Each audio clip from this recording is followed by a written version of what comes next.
US లో doctor గా స్థిరపడాలని అనుకుంటున్నారా? అయితే అతి తక్కువ ఖర్చుతో ఎగ్ ప్లస్ తో సాకారం చేసుకోండి. నమస్కారం, వెల్కమ్ టు ఐ డ్రీమ్. నేను మీ విజిత. చాలా మందిలో చూసుకుంటే కరోనా తర్వాత చాలా వయస్సు తక్కువ ఉన్న వాళ్ళలో కూడా గుండె జబ్బులు అనేది ఎక్కువగా చూస్తూ ఉన్నాం. ఎందుకని ఇంత చిన్న వయసులో గుండె జబ్బులు వస్తున్నాయి? అసలు రీజన్ ఏంటి? ఎక్కువగా ఆల్కహాల్, ఆయిల్స్ ఇలాంటివి ఎక్కువగా తీసుకున్న వారిలోనే హార్ట్ అటాక్స్ వచ్చే అవకాశం ఉంటుందా, లేదంటే ప్రతి ఒక్కరిలోనూ గుండె జబ్బు వచ్చే అవకాశం ఉంటుందా? ఇలాంటి మరిన్ని విషయాలు ఇప్పుడు సార్తో మాట్లాడి తెలుసుకుందాం. ప్రస్తుతం నాతో పాటు ఉన్నారు కన్సల్టెంట్ కార్డియాలజిస్ట్ లక్కిరెడ్డి కిరణ్ కుమార్ రెడ్డి గారు. ఇప్పుడు సార్తో మాట్లాడదాం. నమస్కారం సార్. నమస్కారం అండి.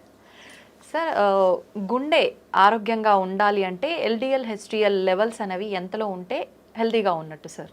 సో దీన్నే కొలెస్ట్రాల్ అబ్నార్మాలిటీస్ ఆర్ డిస్లిపిడీమియా అంటాం. ఓకే, యూజువల్లీ ఎవ్రీబడి నోస్, అందరికీ తెలిసింది ఏంటంటే LDL cholesterol is the bad cholesterol, HDL cholesterol is the good cholesterol. But lot of people అందరూ ఏమనుకుంటారంటే మన కొలెస్ట్రాల్ అంతా ఎక్కడి నుంచి వస్తుంది, ఓన్లీ ఫుడ్ లో నుంచి మాత్రమే వస్తుంది అనుకుంటారు. But it is only the part of the, మన బాడీలో ఒక కొలెస్ట్రాల్ లెవెల్స్ కి it's only A part only. అంటే మొత్తం మనం బాడీలో ఉండే కొలెస్ట్రాల్ అంతా ఫుడ్ లోనే తీసుకోవట్లేదు. అది ఫస్ట్ పాయింట్ గుర్తుకు పెట్టుకోవాలి. సెకండ్ థింగ్ ఏంటంటే మన బాడీలో any food, what ever food we take, so primarily మనకు ఉండేది proteins, carbohydrates and fats. So apart from fats from the food intake, మనము ప్రోటీన్స్ కానీ కార్బోహైడ్రేట్స్ తీసుకున్నా ఇవి ఎక్సెస్ మన బాడీలో ఉన్నప్పుడు it will convert to fat. అది ఫ్యాట్గా కన్వర్ట్ అయ్యే అవకాశం ఉంటుంది అనమాట. సో నాట్ ఓన్లీ మన బాడీలో ఉన్న కొలెస్ట్రాల్ లెవెల్స్కి ఆహారం ఒకటే కాదు, ఆహారంలో ఫ్యాట్స్ ఒకటే కాదు, మిగతా ఆహారం యొక్క కాంపోజిషన్ కూడా చాలా ఇంపార్టెంట్. ఓకే, సో మనకి ఆహారంలో మనకి allowed fat content is 25 to 30% of మన ఫుడ్లో ఫ్యాట్ ఇంటేక్ అనేది ఉండాలి. ఒక 60% or 50 to 60% is carbohydrates.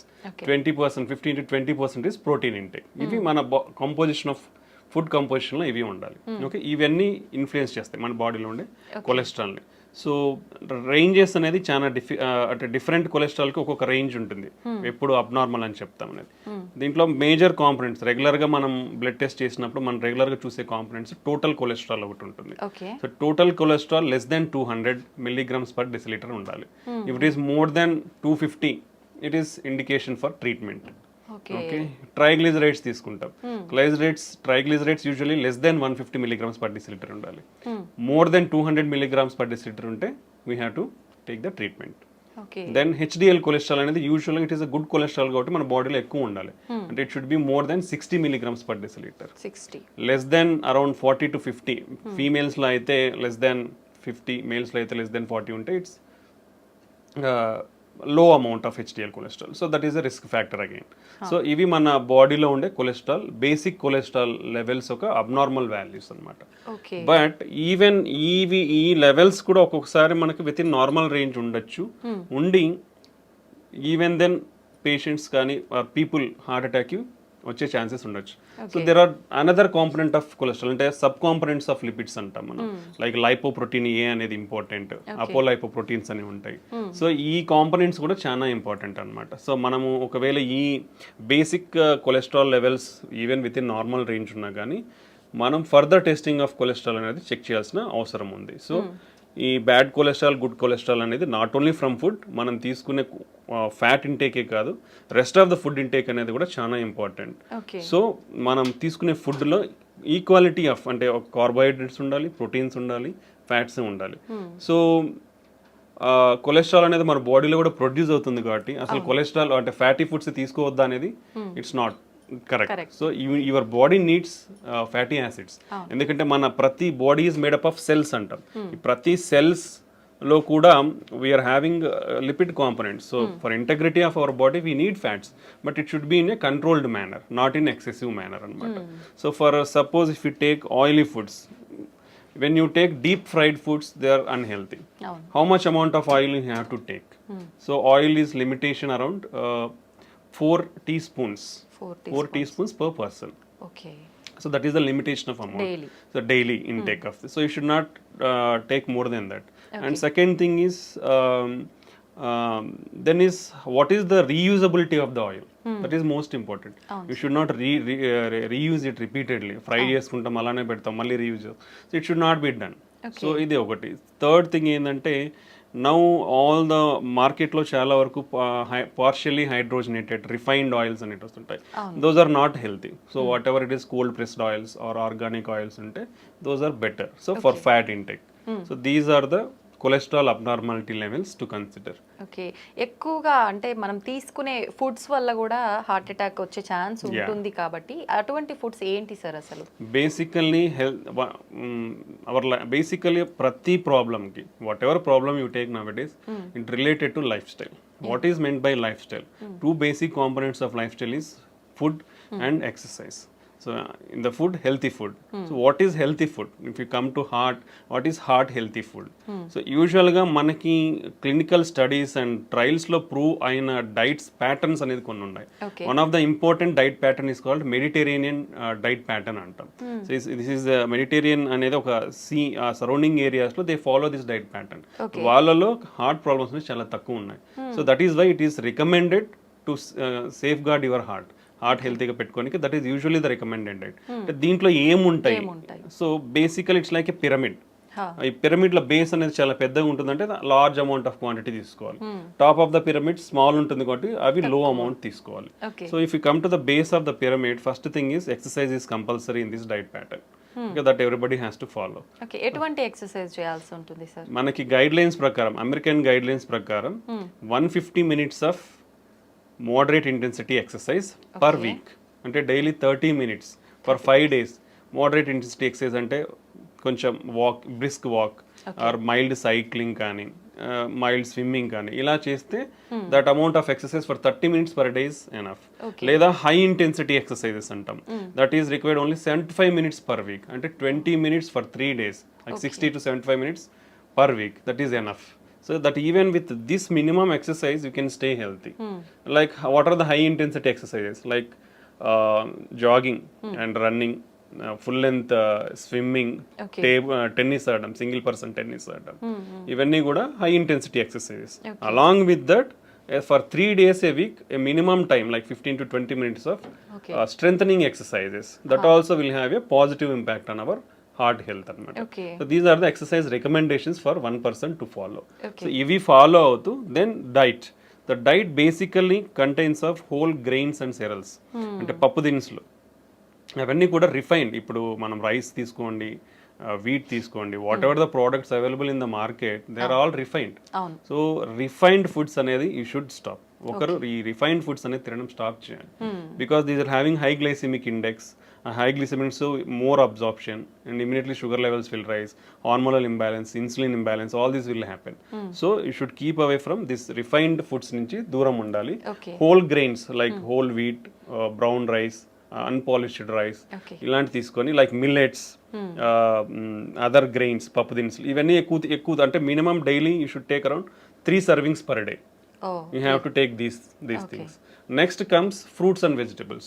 Fruits and vegetables are one of the important component.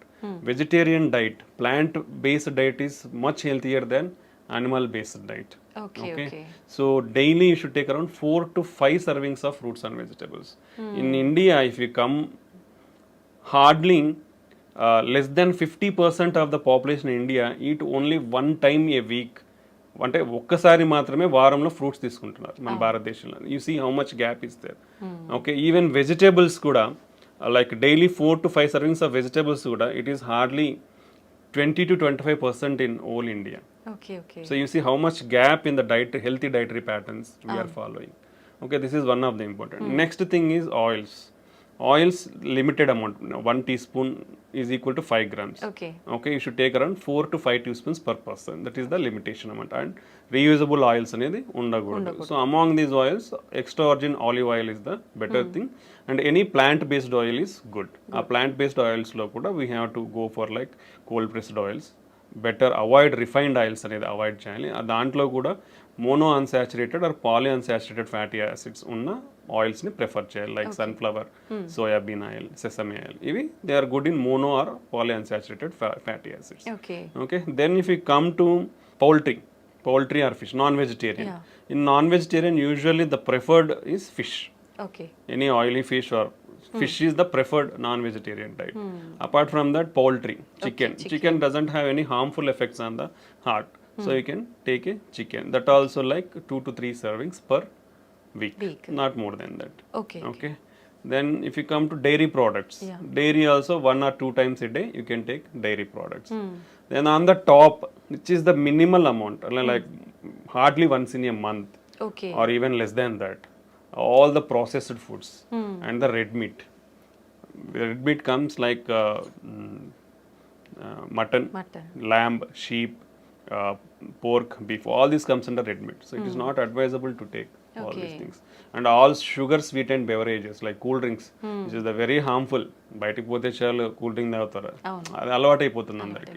So అది అవాయిడ్ చేయాలి. బికాస్ అసలు అంటే హార్డ్లీ మంత్లో వన్స్ అని చెప్తున్నాం, ఇక్కడ అందరు చేసేది అంటే డైలీ 3 times తాగుతారు. You see how much harmfulness we are getting into our body. And all the bakery products, like all are coming from the refined wheat. Like maida nunchi bakery products anni samosalu gaani, pufflu gaani, even if you see cakes, lot of cream is there. So all things are refined products only. You should avoid. Hardly less than a month you should eat. But this is the bad thing. ఆ పైన ఉండేదే మనం అందరం కింద ఎక్కువ తింటున్నాం. So this is the unhealthy thing you should not follow. So this healthy diet followడం అనేది చాలా important. If you follow this healthy diet and regular exercise, we can control lot of risk factors like sugar గాని, BP గాని, stress levels గాని. We can reduce all of the things with healthy diet and exercise. Okay That is the importance of diet and exercise. Sir చాలా మందిలో వింటుంటాము heart attack అనేది sudden గా వస్తుంది, ఇంతకుముందు ఎప్పుడు ఉండదు, సడన్ గా వస్తుంది, ఎటువంటి సిమ్టమ్స్ కూడా లేవు, చాలా యాక్టివ్గా హెల్తీగా ఉన్నారు అని చెప్పి. నిజంగా ప్రతి ఒక్కరిలో కూడా సిమ్టమ్స్ అనేవి కనిపించవంటారా సార్ హార్ట్ అటాక్ వచ్చే ముందు?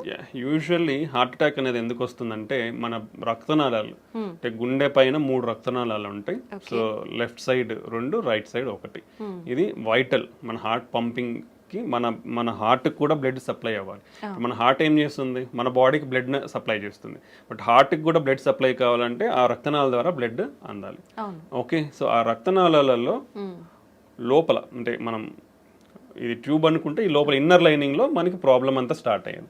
ఈ ఇన్నర్ లైనింగ్ లో ఫ్యాట్ అక్యుములేషన్ అనేది depends on various reasons, like genetic factors అవ్వచ్చు, మనం ఇప్పుడు డిస్కస్ చేసిన risk factors like BP, sugar, cholesterol, unhealthy life style, lack of physical activity. ఈ అన్నిటి వల్ల ఏమవుతుందంటే యూజువల్లీ ద జనరల్ ప్రాసెస్ కూడా మనకున్న జెనెటిక్స్ ప్రకారం what are the basic physiology మనకు ఒక ప్రాసెస్ అది, అంటే ఒక మనిషి పుట్టిన తర్వాత ఒక ప్రాసెస్ ఏంటంటే కొలెస్ట్రాల్ అక్యుములేషన్ అనేది, అంటే కొవ్వు అనేది పేరుకుపోవడం 10 to 20 years నుంచే స్టార్ట్ అయిపోతుందండి అందరిలోనూ, ప్రతి ఒక్కరిలో. Okay, that is common for all.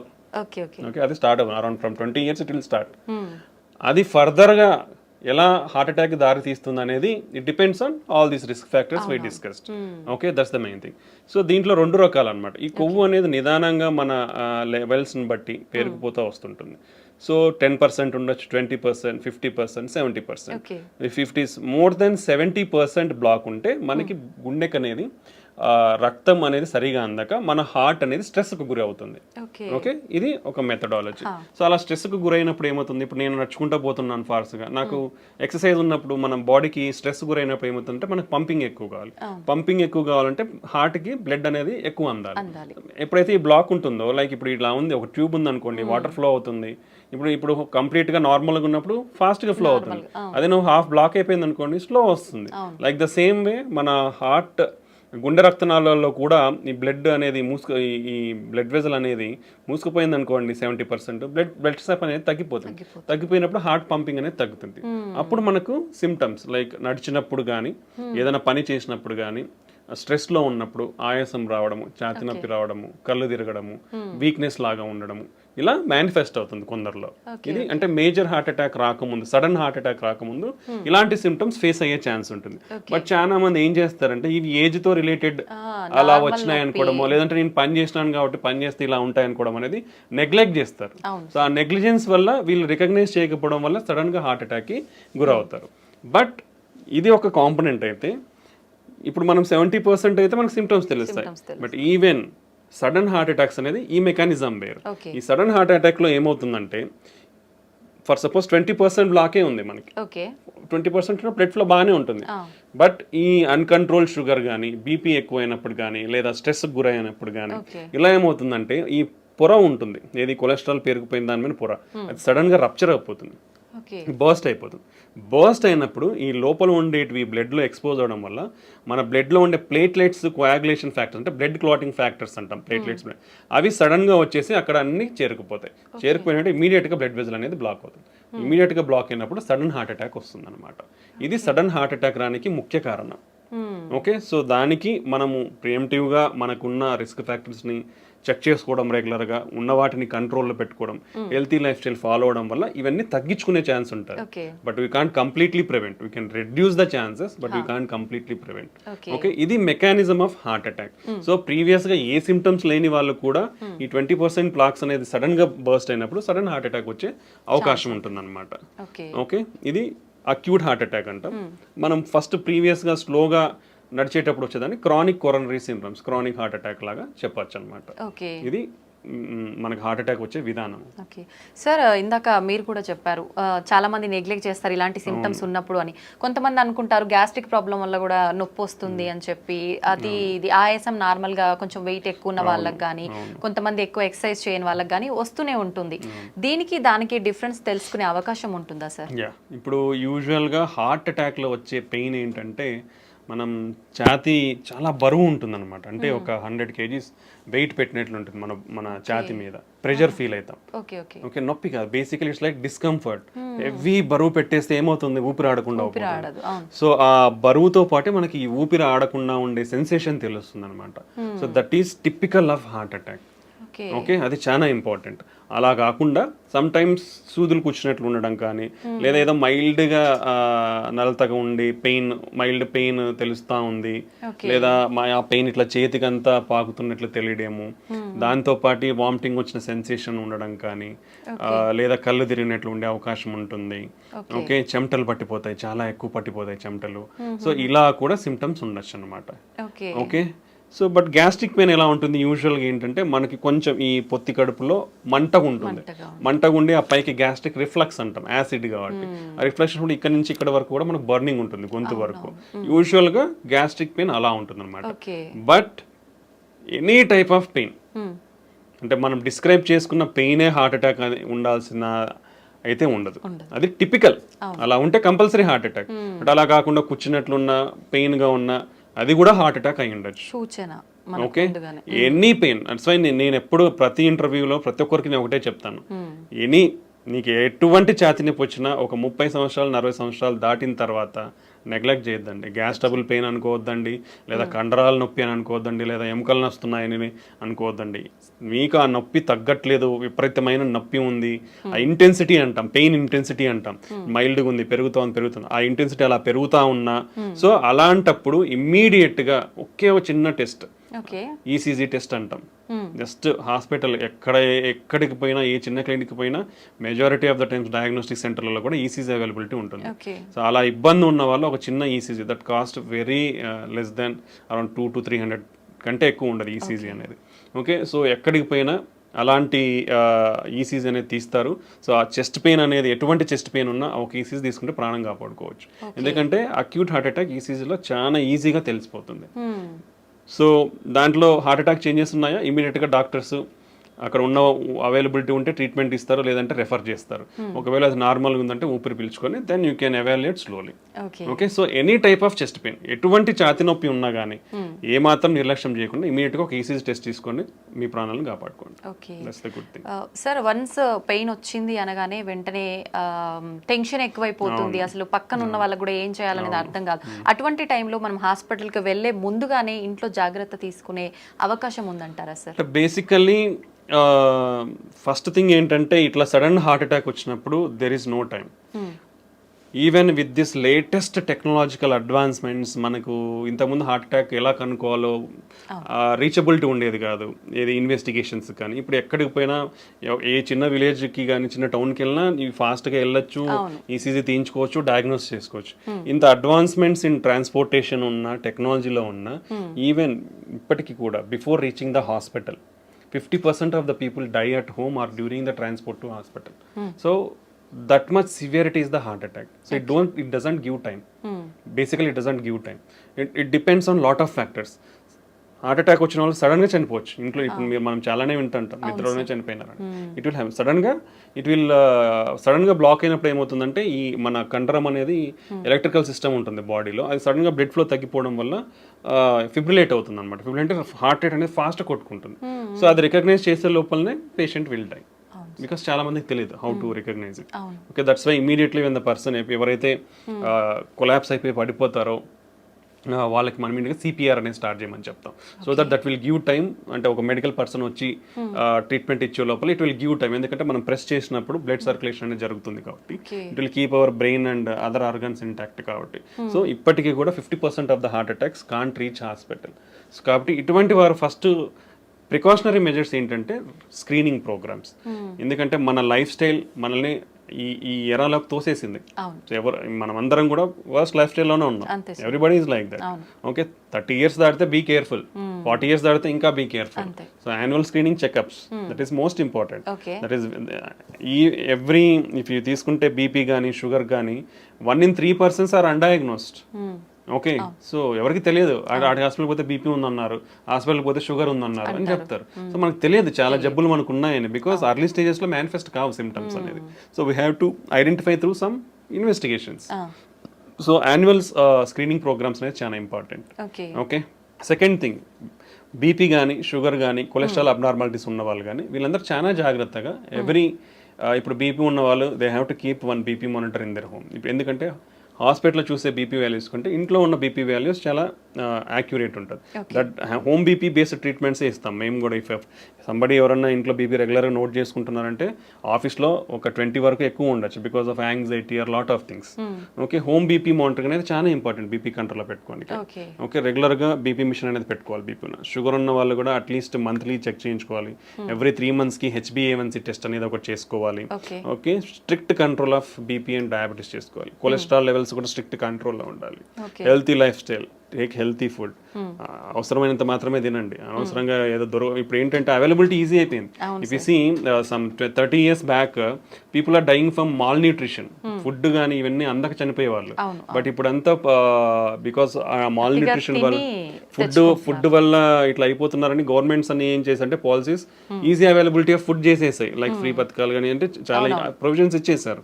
ఎవరు కూడా ఆకలితో చావకూడదు అనేసి. ఇప్పుడు ఈజీ అవైలబిలిటీ ఆఫ్ ఫుడ్ అయిపోయింది. So you don't have to move out to get food.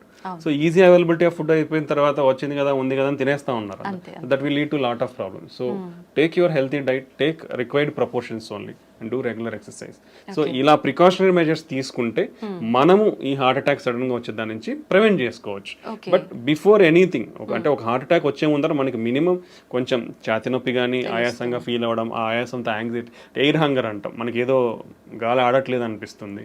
Okay, anxiety start అవుతుంది, చెమటలు పట్టచ్చు, వామిటింగ్ సెన్సేషన్ ఉండొచ్చు, సో చెయ్యి లాగచ్చు. ఇలాంటి మైల్డ్ ప్రికాషనరీ సైన్స్ ఉంటాయి.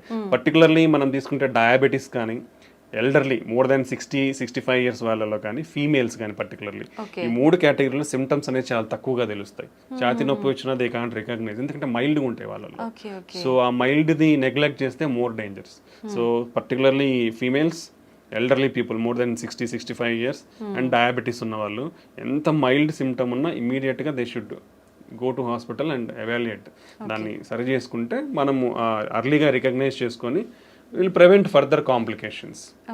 ఇవి మనకు హార్ట్ అటాక్ ముందు వచ్చే precautionary science. Okay sir, alcohol తీసుకునే వారికి హార్ట్ అటాక్ వచ్చే అవకాశం ఎంత వరకు ఉంటుంది సార్? అది ప్రమాదకరమైంది అంటారా? కంపల్సరీ వస్తుందండి. ప్రీవియస్గా ఏమైందంటే lot of studies I think జెంట్స్లో ఒక డైలీ ఒక 2 drinks కానీ, 2 drinks అంటే బాటిల్స్ కాదు, there is some limit of, అంటే ఒక బీర్ తీసుకుంటే 300 ml, or if you take wine 150 ml, or if you take alcohol like whisky 40% alcohol తీసుకుంటే ఒక 40 ml అట్లా ఉండేటివి.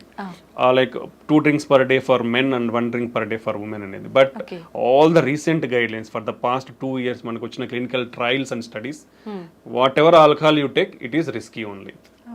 ఓకే, వాట్ ఎవర్ ఆల్కహాల్, ఎంత అమౌంట్ ఆఫ్ ఆల్కహాల్ తీసుకున్నారో దానివల్ల మీకు హాని అయితే ఉంది. So better completely avoid alcohol intake. Okay, that's the recent studies shown us ప్రీవియస్గా ఏదో సమ్ హెల్త్ బెనిఫిట్స్ అని అందరూ అనుకుంటా ఉండేవాళ్ళు, but there is nothing like that. Whatever amount of alcohol you take, your మీ హెల్త్ అనేది damage అవుతూ వస్తుంది. Some day it will accumulate and cause major big problems అనమాట. సో ఇలా ఒకటి ఉంటుంది. రెండోది ఆల్కహాల్ అనేది ఎప్పుడో ఒకసారి కదా తాగేది అనుకొని ఈరోజు వేసేసేయాలి బాటిల్స్ అనుకొని 3 బాటిల్స్ ఇట్లా తీసుకునే వాళ్ళు ఉంటారు కొందరు, ఎప్పుడో ఒకసారి తీసుకుంటున్నాను కదా, అది కూడా రాంగ్. ఎందుకంటే అంత బింజ్ ఆల్కహాల్ డ్రింకింగ్ అంటాం దాన్ని. సో ఆ బింజ్ ఆల్కహాల్ డ్రింకింగ్ ఏమవుతుందంటే హార్ట్ రేట్ అబ్నార్మాలిటీస్ ఉంటాయి. హార్ట్ రేట్ అబ్నార్మాలిటీస్ సడన్గా హార్ట్ రేట్ ఎక్కువైపోయి patient may die. Okay, so binge alcohol drinking avoid completely. Okay, that is second most important. Chronic alcohol intakes, రోజు 2 తీసుకుంటున్నా 3 తీసుకుంటున్నా నాకేమవుతుంది, నేను బాగున్నా కదా, టెస్ట్లన్నీ చేయించుకున్నా నార్మల్గా ఉన్నాయి, పోయినసారి చేయించుకున్నా ఈసారి చేయించుకున్నాను నార్మల్గా ఉన్నాయి అనుకుంటారు. But some day your heart is going to fail. So alcoholic cardiomyopathy అంటాం. ఒకసారి హార్ట్ ఫెయిల్ అయ్యి ఇర్రివర్సిబుల్ స్టేజ్లోకి వెళ్ళింది అనుకోండి, నథింగ్ విల్ హెల్ప్.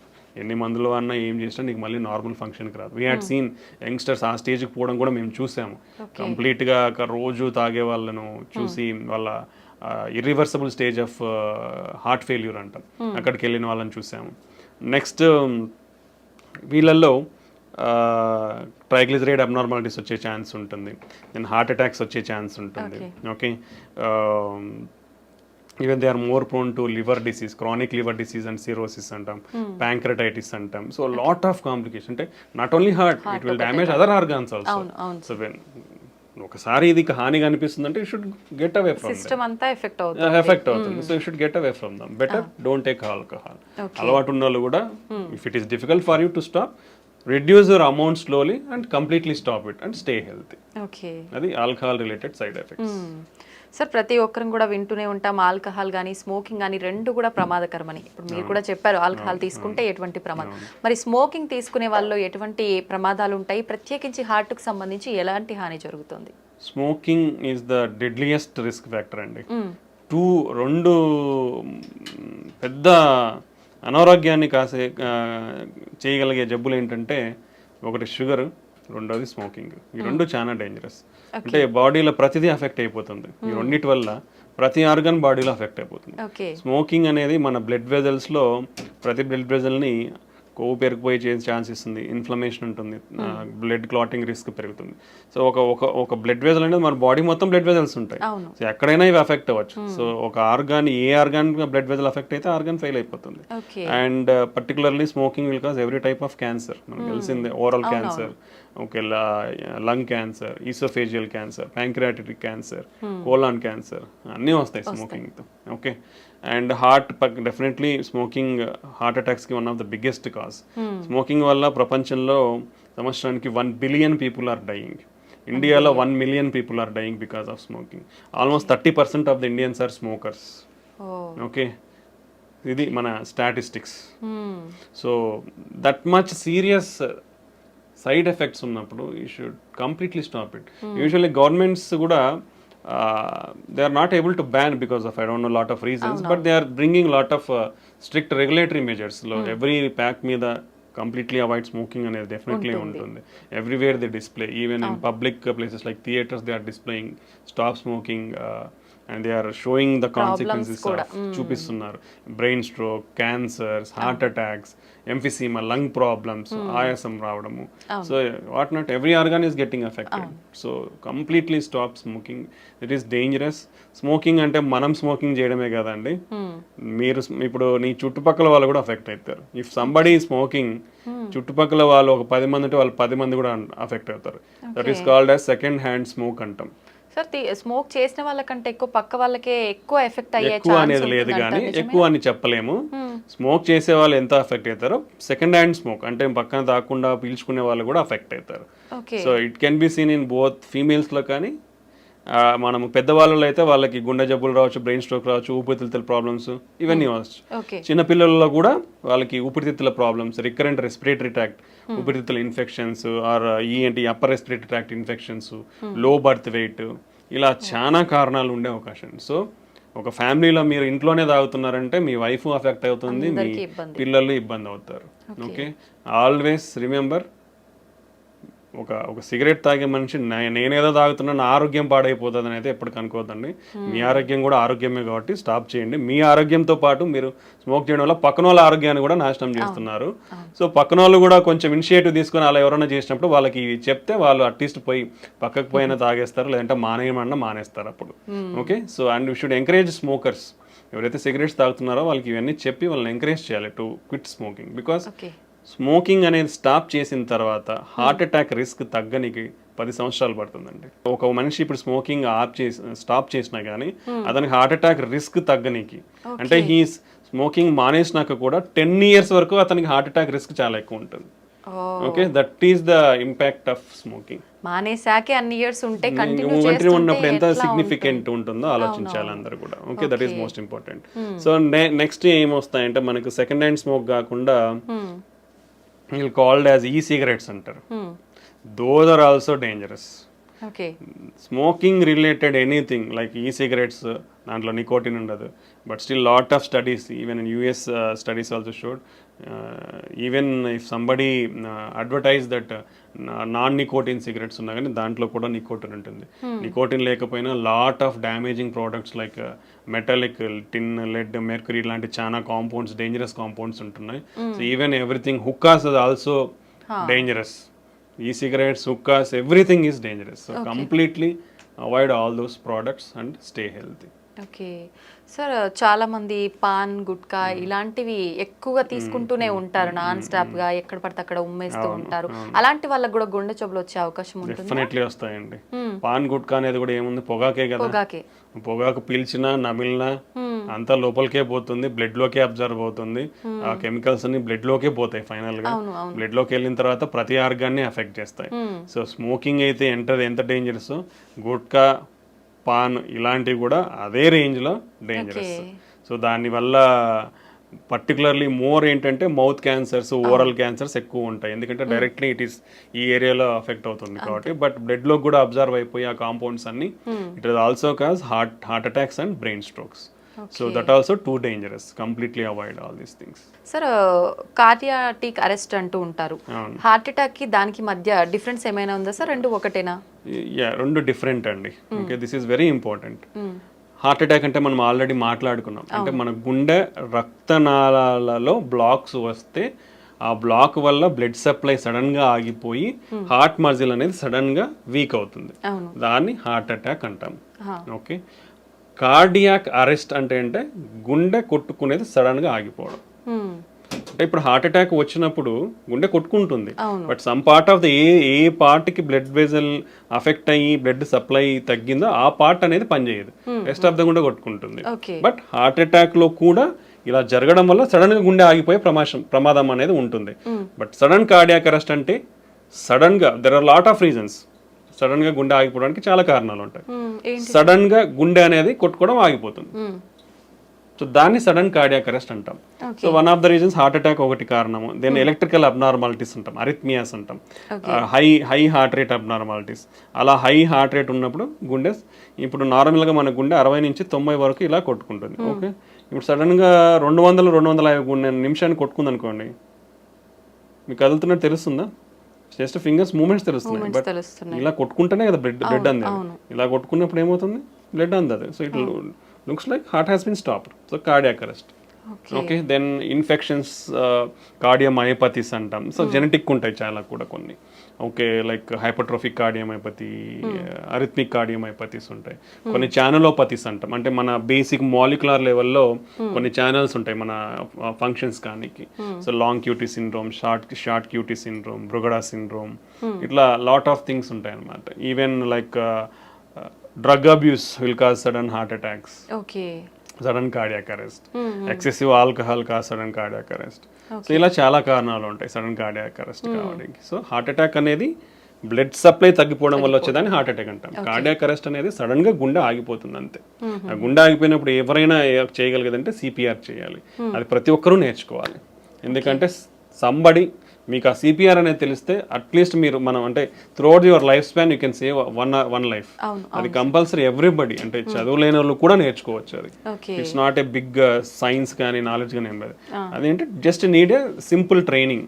ఎవ్రీబడి ఆ ట్రైనింగ్ ని కూడా తీసుకోవచ్చు. Lot of online programmes, hospitals are offering CPR programmes. CPR training అనేది తీసుకుంటే సండే అంటే అట్లీస్ట్ మనకు ఛాన్స్ దొరికినప్పుడు అవసరంలో ఉన్న వాళ్ళకి మనము ఆ సిపిఆర్ ఇచ్చి కాపాడగలిగే వాళ్ళం అవుతాం అనమాట. ఓకే సార్, మీరు చెప్పారు షుగర్ ఉన్న వాళ్ళలో కూడా ఎక్కువగా హార్ట్ అటాక్ వచ్చే అవకాశం ఉంటుంది అని చెప్పి. కొంతమందిలో షుగర్ ఉంటుంది బట్ కంట్రోల్లోనే టాబ్లెట్స్ వాడుతుంటారు, దాని దగ్గర డైట్ కంట్రోల్లో ఉంటుంది. అలాంటి వాళ్ళలో కూడా హార్ట్ అటాక్ వచ్చే ఛాన్స్ ఉంటుందా? యూజువల్గా అన్కంట్రోల్డ్ షుగర్స్ వాళ్ళకి very high risk. But even diabetes under కంట్రోల్లో ఉన్న వాళ్ళకి కూడా వచ్చే ఛాన్స్ ఉంటుంది. ఎందుకంటే so by the time in literally in our country 80% of the people are having diabetes. Okay, and less than 50% are not under control. So uncontrol sugars అనేది చాలా ఎక్కువ. ఓకే, అండ్ షుగర్ ఉన్న వాళ్ళలో షుగర్ ప్రాబ్లమ్ ఒకటే ఉండదండి. BP ఉంటుంది, cholesterol abnormalities ఉంటుంది, kidney problems ఉండే ఛాన్స్ ఉంటుంది. సో మల్టిపుల్ ప్రాబ్లమ్స్ ఉంటాయి. ఇలా మల్టిపుల్ ప్రాబ్లమ్స్ ఉన్నప్పుడు one of the factor will affect. So even when your blood sugar is there, still chances of getting. And చాలా మందికి షుగర్స్లో మేము డయాబెటిక్స్లో ఏంటంటే మేము యాంజియోగ్రామ్స్ చేసినప్పుడు చూస్తాం. ఎందుకంటే వాళ్ళు ఆయాసం రావడమో లేదంటే ఛాతీ నొప్పి వస్తుందని నడిస్తే ఛాతీ నొప్పి వస్తుంది రావడమో జరుగుతూ ఉంటుంది మెజారిటీ. సో వాళ్ళలో యూజువల్గా there are different specific type of blocks ఉంటాయి. అంటే పైనుంచి కింది వరకు బ్లడ్ వెజల్స్ అన్ని సన్నగా అయిపోతాయి. By the time you start treatment, మీరు ట్రీట్మెంట్ స్టార్ట్ చేసే టైంకి కానీ లేదా కంట్రోల్ అయ్యే టైంకి జరగాల్సిన డ్యామేజ్ జరిగిపోయి ఉంటుంది. ఇప్పుడు మీరు కంట్రోల్ అవ్వకముందు షుగర్ కంట్రోల్ అయ్యే లోపలనే మీకు 60% 70% బ్లాక్స్ ఉన్నాయనుకోండి, చిన్న ఈవెంట్ చాలు ఫ్యూచర్లో. అంటే షుగర్ కంట్రోల్లో ఉన్న, బీపీ పెరిగినా, లేదంటే స్ట్రెస్లో ఉన్నా, లేదంటే ఒక ఇన్ఫెక్షన్ వచ్చినా, హార్ట్ రేట్ పెరిగిపోయినా, ఇట్లా ఏదో ఒక ఫ్యాక్టర్ వచ్చినా హార్ట్ అటాక్ కానీ వచ్చే అవకాశం ఉంటుంది అనమాట. సో షుగర్ కంట్రోల్తో పాటు healthy life style and other risk factors ఏమన్నా ఉంటే అవి కంట్రోల్లో పెట్టుకుంటే తక్కువ ఛాన్స్ ఉంటుంది. అంటే అందరికీ అలానే ఉంటుందని చెప్పలేము. షుగర్ ఉన్న వాళ్ళల్లో నార్మల్ వెజల్స్ కూడా ఉండే ఛాన్స్ ఉంటుంది. అంటే స్ట్రిక్ట్ కంట్రోల్, అంటే ఇనిషియల్గానే ఫస్ట్ నుంచి స్ట్రిక్ట్ కంట్రోల్ ఉండాలి. అంటే కొన్ని ఇయర్స్ అంతా కంట్రోల్లో లేకుండా ఫైనల్గా కంట్రోల్ అయ్యింది కదా అనుకుంటే ముందంతా డ్యామేజ్ జరిగిపోయి ఉంటుంది. వెన్నెవర్ మీకు షుగర్ ఉందని తెలిసినప్పటి నుంచి మీరు స్ట్రిక్ట్ కంట్రోల్లో పెట్టుకోవాలి. ఇప్పుడు కంట్రోల్ అయింది, చాలా మంది ఒక క్వశ్చన్ కూడా అడుగుతుంటారు, సార్ షుగర్ టాబ్లెట్స్ వాడుతున్నాం కంట్రోల్ అయింది కదా, టాబ్లెట్స్ తగ్గిస్తారా అని. మీరు టాబ్లెట్స్ తీసుకుంటున్నారు కాబట్టి కంట్రోల్లో ఉంది. ఓకే, ఇప్పుడు టాబ్లెట్స్ తీసేస్తే ఏమవుతుంది, మళ్ళీ పెరిగే అవకాశం ఉంటుంది. సో మీకు టాబ్లెట్లు తీసేయాలి అది తగ్గించాలన్నప్పుడు ఏంటంటే strict diet patterns, strict regular exercise ఇవన్నీ ఫాలో అయినప్పుడు డెఫినెట్లీ మీకు ఆ నీడ్ లేదు, ఇన్ని మెడికేషన్స్ వాడాల్సిన నీడ్ లేదంటే definitely we can reduce the drugs. But ఈ స్ట్రిక్ట్ లైఫ్ స్టైల్ లేకుండా మనము షుగర్ టాబ్లెట్స్ తగ్గించాలంటే మళ్ళీ షుగర్ లెవెల్స్ అనేది స్పైక్ అవుతుంది, అది మళ్ళీ మోర్ డ్యామేజ్ అనేది కాస్ట్ చేస్తుంది. ఓకే, సో మోస్ట్లీ డయాబెటీస్ అనేవాళ్ళు compare to non diabetes, sugar లేని వాళ్ళతో పోలిస్తే కంట్రోల్ ఉన్న అన్కంట్రోల్డ్ ఉన్నా కానీ హై రిస్క్లోనే ఉంటారు ఎప్పటికి కూడా. ఓకే, బీపీ థైరాయిడ్ ఉన్న వాళ్ళలో కూడా ఇలాంటి అవకాశాలు ఎక్కువగా బీపీ ఉంటాయండి. BP 1 in 3 persons BP or under diagnosed. ఇప్పుడు మనం 5 మంది ఉన్నాం, ఇక్కడ ఎవరికొకరికి ఉండొచ్చు బీపీ. అంటే ముగ్గురులో ఒకరికి బీపీ తెలియదు, ఉందని తెలియదు. బై ద టైం తెలిసే లోపల బ్రెయిన్ స్ట్రోక్స్ రావచ్చు, హార్ట్ స్ట్రోక్స్ రావచ్చు, కిడ్నీ ఫెయిల్యూర్ అవ్వచ్చు. సో ఇవి అన్ని ఆర్గాన్స్ని ఎఫెక్ట్ చేస్తాయి. బీపీ షుగర్ అనేటివి ఒక గుండెనే కాదు మిగతా ఆర్గాన్స్ కూడా ఎఫెక్ట్ అవుతాయి. చాలా మంది కిడ్నీ పేషెంట్స్ సడన్గా హై బీపీ అంటే ఎవరు చెక్ చేయించుకోరు కదా రెగ్యులర్గా. దట్స్ వై రెగ్యులర్ చెకప్ అనేది చాలా ఇంపార్టెంట్ అండి. ఒకసారి ఇప్పుడు గవర్నమెంట్ హాస్పిటల్స్ ఉన్నాయి, లేదంటే క్లినిక్స్ ఉన్నాయి, చాలానే ఇప్పుడు అవైలబిలిటీ వచ్చేసింది. లేదంటే ఇంట్లో బీపీ మానిటర్ పెట్టుకొని ఆటోమేటిక్ ఇంకోరు వచ్చి చూడాల్సిన అవసరం లేదు. ఇప్పుడు ఇంట్లో కనెక్ట్ చేసుకొని చూసుకున్నా మనకు బీపీ ఉందా లేదా తెలిసిపోతుంది. సో అప్పుడప్పుడు అనేది ఈ బీపీ మెజర్మెంట్, షుగర్ టెస్టింగ్ అనేది కంపల్సరీ చేయించుకుంటూ ఉండాలి. అంటే ఇవన్నీ ఎక్కువైపోతున్నాయి because of our lifestyle. So ఇవి చెక్ చేసుకోవడం వల్ల మనం జాగ్రత్త పడి మన ఆరోగ్యాన్ని కాపాడుకున్న వాళ్ళం అవుతాం అన్నమాట. సో బీపీ ఉన్న వాళ్ళు కూడా మోస్ట్లీ హార్ట్ అటాక్స్ కానీ, బ్రెయిన్ స్ట్రోక్స్, కిడ్నీ ఫెయిల్యూర్స్ అనేది చాలా ఎక్కువ రేట్స్ అనేది ఉంటుంది. ఒకరిలో ముగ్గురు బీపీ ఉందనేది అండర్ డయాగ్నోస్డ్ ఉంది. ఆల్మోస్ట్ ఏవైతే హార్ట్ అటాక్స్ వస్తున్నాయో, బ్రెయిన్ స్ట్రోక్స్ వస్తున్నాయో వీళ్ళల్లో 55% మందికి బీపీ ఉంటుంది. Okay, and BP almost 12% deaths cause చేస్తుంది. Okay, that much significant. BP వల్ల ఈవెన్ మన మెయిన్ బ్లడ్ వెజల్ అయోటా ఉంటుంది, అది కూడా లైక్ రప్చర్ అయ్యే, డిసెక్షన్స్ అయ్యే అన్కంట్రోల్డ్ ఉంటాయి, మన బ్రెయిన్లో హెమరేజ్ అయ్యే ఛాన్స్ ఉండొచ్చు, ఇలా lot of complications. Okay. So BP అనేది మనం ఇంట్లోనే చెక్ చేసుకోవచ్చు because of availability of technology now days. ఇప్పుడు అంతా స్మార్ట్ వాచ్లలో కూడా బీపీ వస్తున్నాయి తొందరలో, ఇంతవరకు రాలేదు, but future generation all watches are coming with everything, heart rate monitor, blood pressure, oxygen saturation. You can use the technology and stay healthy. Availability ఉన్నప్పుడు we have to use the technology and stay healthy. So BP కూడా ఇలాంటివి definitely lot of problems అనేది cause చేస్తుంది. చాలా మందిలో high బీపీసే కాకుండా లో BPs కూడా ఉంటూ ఉంటాయి కదా సార్, వాళ్ళలో కూడా అవకాశం ఉంటుందా? అంటే లో బీపీ ఇస్ డిఫరెంట్ ఎంటిటీ అండి. ఓకే, హై బీపీ అంటే యూజువల్గా నార్మల్ ఈజ్ 120/80 అంటాం, అంటే పైన సిస్టోలిక్ కింద డయాస్టోలిక్. మోర్ దెన్ 130/85 ఈజ్ అబ్ normal. More than 140/90 is called stage 2. Okay, stage 3 అంటే మోర్ దెన్ 180/120. సో ఇవి మన staging of BP levels. Okay, so border line అంటే నార్మల్ లో లెవెల్ ఆఫ్ నార్మల్ బీపీ అంటే 90/60. సో పైన 90 ఉండడం, కింద if it is less than that, less than 90/60 ఉంటేనే మనం లో బీపీ అంటాం. బట్ ఈ బార్డర్ లైన్ బీపీ అనేది కొందరిలో ఉండొచ్చు. యూజువల్లీ ఫీమేల్స్ సన్నగా ఉన్న వాళ్ళల్లో, వెయిట్ తక్కువ ఉన్న వాళ్ళలో ఇలా బీపీ అనేది లోవర్ లెవెల్స్ ఉండొచ్చు. ప్రెగ్నెంట్స్లో కూడా కొంచెం బీపీ అనేది లో లెవెల్లో ఉండొచ్చు. సో కొందరిలో ఇది నార్మల్ వేరియంట్, అంటే it's not low BP is not borderline BPs are normal variant. Low BP అనేది డిఫరెంట్ కాజెస్, లైక్ ఇప్పుడు ఏదన్నా హార్ట్ అటాక్, హార్ట్ వీక్ ఉండడం కానీ, హార్ట్ ఫెయిల్యూర్ ఉండి హార్ట్ వీక్ ఉండడం కానీ, లేదా ఇప్పుడు వామిటింగ్స్, డయేరియల్ అయిపోయినప్పుడు, ఫ్లూయిడ్ లాస్, బ్లడ్ మన బాడీ నుంచి ఫ్లూయిడ్ లాస్, డిహైడ్రేషన్ ఉన్నప్పుడు బీపీ అనేది తగ్గుతుంది. ఓకే, దెన్ ఇన్ఫెక్షన్స్ ఉన్నప్పుడు తగ్గే అవకాశం ఉంటుంది. సో ఇలా చాలా కారణాలు ఉంటాయి లో బీపీ అనేది. సో అది మనం చూసుకోవాలి దేనివల్ల. ఒకవేళ నిజంగానే లో బీపీ ఉందంటే ఏమైనా ప్రాబ్లం ఉందనేది చెక్ చేసుకోవాల్సి ఉంటుంది. బట్ యూజువల్గా అయితే లో బీపీ అనేది ఉండదు. Okay, until unless some problem is there, low BP అనేది ఉండదు. ఓకే సార్, హార్ట్ పెయిన్ వచ్చింది అనగానే వెంటనే ఏదైనా ట్యాబ్లెట్ వేసుకుంటే కనుక ఇది మనం కొంతలో కొంత తగ్గించుకోవచ్చు హాస్పిటల్కి వెళ్ళే లోపే అనే ఏదైనా ట్యాబ్లెట్ ఉందా సార్? అంటే అది అందరూ తీసుకోలేమండి బేసికల్లీ. ఇప్పుడు ఎవరికి వస్తుంది ఎవరు తెలియదు కదా. ఇప్పుడు మనం రోజు ఎన్ని టాబ్లెట్స్ పెట్టుకొని తిరుగుతామండి, ఎవరు తిరగలేం కదా. సో అదే దానికంటే ఏంటంటే ఇలా ఒక టాబ్లెట్ అనేది కాకుండా, అంటే ఇప్పుడు టాబ్లెట్స్ అనేది ప్రిస్క్రిప్షన్ ఉంటే కూడా ఎవరు ఇవ్వరండి. ఓకే, సో ఆల్రెడీ ఇప్పుడు పేషెంట్స్ లైక్ షుగర్ కానీ, బీపీ ఉంది, బీపీ వాళ్ళు, కొలెస్ట్రాల్ ఉన్న వాళ్ళు, ఆల్రెడీ హార్ట్ అటాక్ వచ్చిన వాళ్ళు, బ్రెయిన్ స్ట్రోక్ వచ్చిన వాళ్ళు, లేదా స్టంట్లు కానీ బైపాస్ చేయించుకున్న వాళ్ళల్లో రికరెంట్గా వచ్చే ఛాన్స్ ఉంటుంది. అలాంటి వాళ్ళకి ఆల్రెడీ బ్లడ్ థిన్నర్స్ ఉంటాయి. వాళ్ళల్లో మనం ఒకవేళ అలాంటి సిమ్టమ్స్ ఉన్నప్పుడు ఆ బ్లడ్ థిన్నర్స్ని మనం ఇచ్చిన డోస్ లైక్ ఆ టాబ్లెట్స్ని ఒక 2 టాబ్లెట్స్ కానీ అలా తీసుకుంటే వాళ్ళకి ఇన్స్ట్రక్షన్స్ ఉంటాయని, మన ఇన్స్ట్రక్షన్స్ ప్రకారం తీసుకుని ఉంటే ఆ సైన్స్ ఉన్నప్పుడు వాళ్ళు తీసుకున్నప్పుడు ప్రివెంట్ చేసి, అంటే రికరెంట్ అటాక్స్ ప్రివెంట్ చేసేదానికి ఉపయోగపడుతుంది. అంటే ఆల్రెడీ అఫెక్ట్ అయిన వాళ్ళకి, ఎందుకంటే వాళ్ళ దగ్గర ఆల్రెడీ రెడీలీ అవైలబుల్ ఉంటాయి. అలా మిగతా వాళ్ళ దగ్గర రెడీలీ అవైలబుల్ ఉండవు కదా. అవైలబుల్ ఉన్న వాళ్ళు ఏంటంటే ఫస్ట్ నిర్ధారణ చేసుకోవాలి. పెయిన్ ఎందుకు వస్తుందో తెలియనప్పుడు నువ్వు టాబ్లెట్స్ మింగేస్తాను సార్ అంటే ఎట్లా, కష్టం కదా. సో దానికి ఇమీడియట్ గా ఎనీ చెస్ట్ పెయిన్ నెగ్లిజెన్స్ లేకుండా ఒక చిన్న ఈసీజీ దించుకోండి. ఈసీజీలో ఉంటే మీకు డాక్టర్ ఇస్తారు టాబ్లెట్స్, లేదంటే అవసరం లేదు. ఓకే, సో అలా ప్రతి ఒక్కరు టాబ్లెట్స్ అనేది మింగడానికి కరెక్ట్ కాదు. యూజువల్గా ఏంటంటే మనకి ఇలా రిస్క్ ఫ్యాక్టర్స్ ఉన్న వాళ్ళల్లో we'll having scoring systems. Okay, వాళ్ళ రిస్క్ని ఎవాల్యుయేట్ చేసే స్కోరింగ్ సిస్టమ్స్ ఉంటాయి మనకి. So like intermediate to high risk అంటాం. అలా ఉన్న వాళ్ళకి వీ కెన్ డాక్టర్స్ వీళ్ళు ప్రిస్క్రైబ్, అంటే హార్ట్ అటాక్ రాకుండా బ్లడ్ థిన్నర్స్ అనేది ఇస్తామన్నమాట. సో అలాంటి వాళ్ళ దగ్గర ఉన్నప్పుడు వాళ్ళు తీసుకోవచ్చు, నాట్ ఎవ్రీబడి. సార్, ప్రత్యేకంగా లేడీస్ విషయానికి వస్తే హార్ట్ అటాక్ రావడానికి ఇవి రీజన్స్ అని చెప్పొచ్చే రీజన్స్ ఏమైనా ఉన్నాయా? అంటే usually ladies are under represented అండి. లాట్ ఆఫ్ క్లినికల్ ట్రయల్స్లో చూసుకుంటే ఎక్కువ మంది జెంట్స్లోనే ఎవాల్యుయేట్ చేసినారు, ఫీమేల్స్ని evaluate. So there is lot of discrepancy in the data also. అంటే వీళ్ళని ఎక్కువ రిప్రజెంట్ చేసినారు కాబట్టి వీళ్ళని ఎక్కువ, వీళ్ళని రిప్రజెంట్ చేయలేదు కాబట్టి తక్కువ అన్నట్లు ఉంటుంది. బట్ ఫీమేల్స్కి మేల్స్ ఆల్ ఈక్వల్లీ ఇద్దరు కూడా హార్ట్ అటాక్ రావడానికి సమానమైన ఛాన్సెసే ఉంటాయి. సో వీళ్ళ అంటే బీపీ, షుగర్, కొలెస్ట్రాల్ ఇవన్నీ కూడా యాజ్ జెంట్స్ ఫీమేల్స్ సేమ్ రిస్కే ఉంటుంది. బట్ ఫీమేల్స్లో తీసుకుంటే like they are more prone to some special category. అంటే మన వెజల్స్ అనేది మెయిన్ వెజల్స్ అంటే మైక్రో వెజల్ అంటాం, కింద దాని చివర్లో వచ్చేది మైక్రో వెజల్. ఈ మైక్రో వాస్కులేచర్ అబ్స్ట్రక్షన్స్ కొంచెం ఫీమేల్స్లో ఎక్కువ ఉంటుంది. That is the first point. రెండోది females are more sensitive, like is called vasospasm అంటే వెజల్ ఉండేది సడన్ గా ముడుచుకుపోతుంది. ఓకే. ఇలా స్పాజమ్ కి females are more prone emotionally also.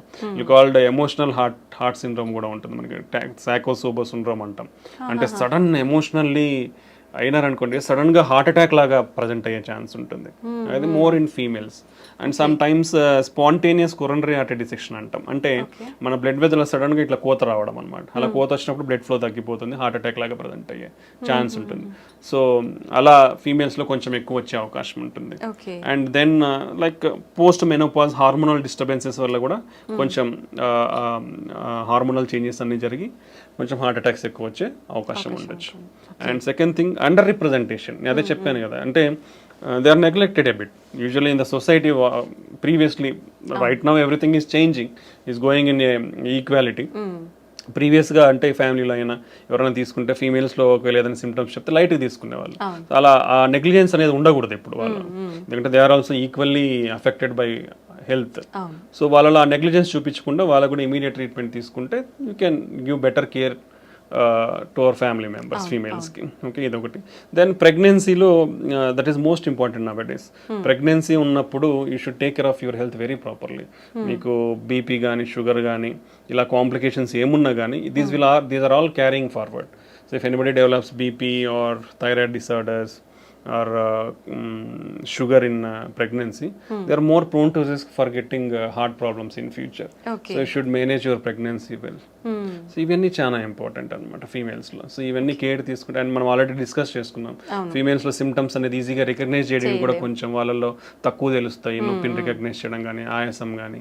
So ఇవన్నీ ఆ నెగ్లిజెన్స్ అనేది లేకుండా మైల్డ్ ప్రాబ్లం ఉన్నప్పుడు కూడా మనకు ఫీమేల్స్ పెద్దవాళ్ళు ఎవరైతే ఉన్నారో ఇంట్లో వాళ్ళకి ఇమీడియట్ కేర్, మనం కన్సర్న్ అండ్ కేర్ చూపించి వాళ్ళని సరైన చూపిస్తే మనం అర్లీగా డిటెక్ట్ చేసి వీ కెన్ సేవ్ దెమ్సెల్వ్స్.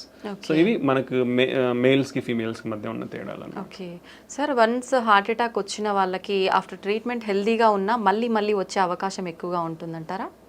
ఉండొచ్చండి. Once any problem like heart attack or brain stroke ఒకసారి వచ్చిన తర్వాత రికరెంట్ ఛాన్సెస్ డెఫినెట్లీ హై ఉంటాయి. ఓకే, సో హెల్తీగా అనేది చాలా కాంపోనెంట్స్ ఉంటాయి. మనం ఆల్రెడీ డిస్కస్ చేసుకునేది, మన హెల్తీ ఫుడ్ ఉంటుంది, డైలీ ఎక్సర్సైజ్ ఉంటుంది, మనకు బీపీ షుగర్ ఎంత కంట్రోల్లో ఉన్నాయని ఉంటుంది, మనకి ఇచ్చిన మెడికేషన్స్ ఎంత కరెక్ట్గా వేసుకుంటున్నాం అనేది ఉంటుంది. So all these factors affect. ఈ ఫ్యాక్టర్స్ నుంచి ఒకటి డివియేట్ అయినా మనకు ఎక్కువ వచ్చే ఛాన్స్ ఉంటుంది. ఈవెన్ అన్కంట్రోలబుల్ న్యాచురల్ ప్రాసెస్ అండి. మనకు ఫ్యాట్ అక్యుములేషన్ అనేది న్యాచురల్ ప్రాసెస్. మనం మెడిసిన్స్ తీసుకున్నా కానీ కొందరిలో బికాస్ ఆఫ్ జెనెటిక్స్ ప్రోగ్రెస్ అయ్యే ఛాన్స్ ఉండొచ్చు.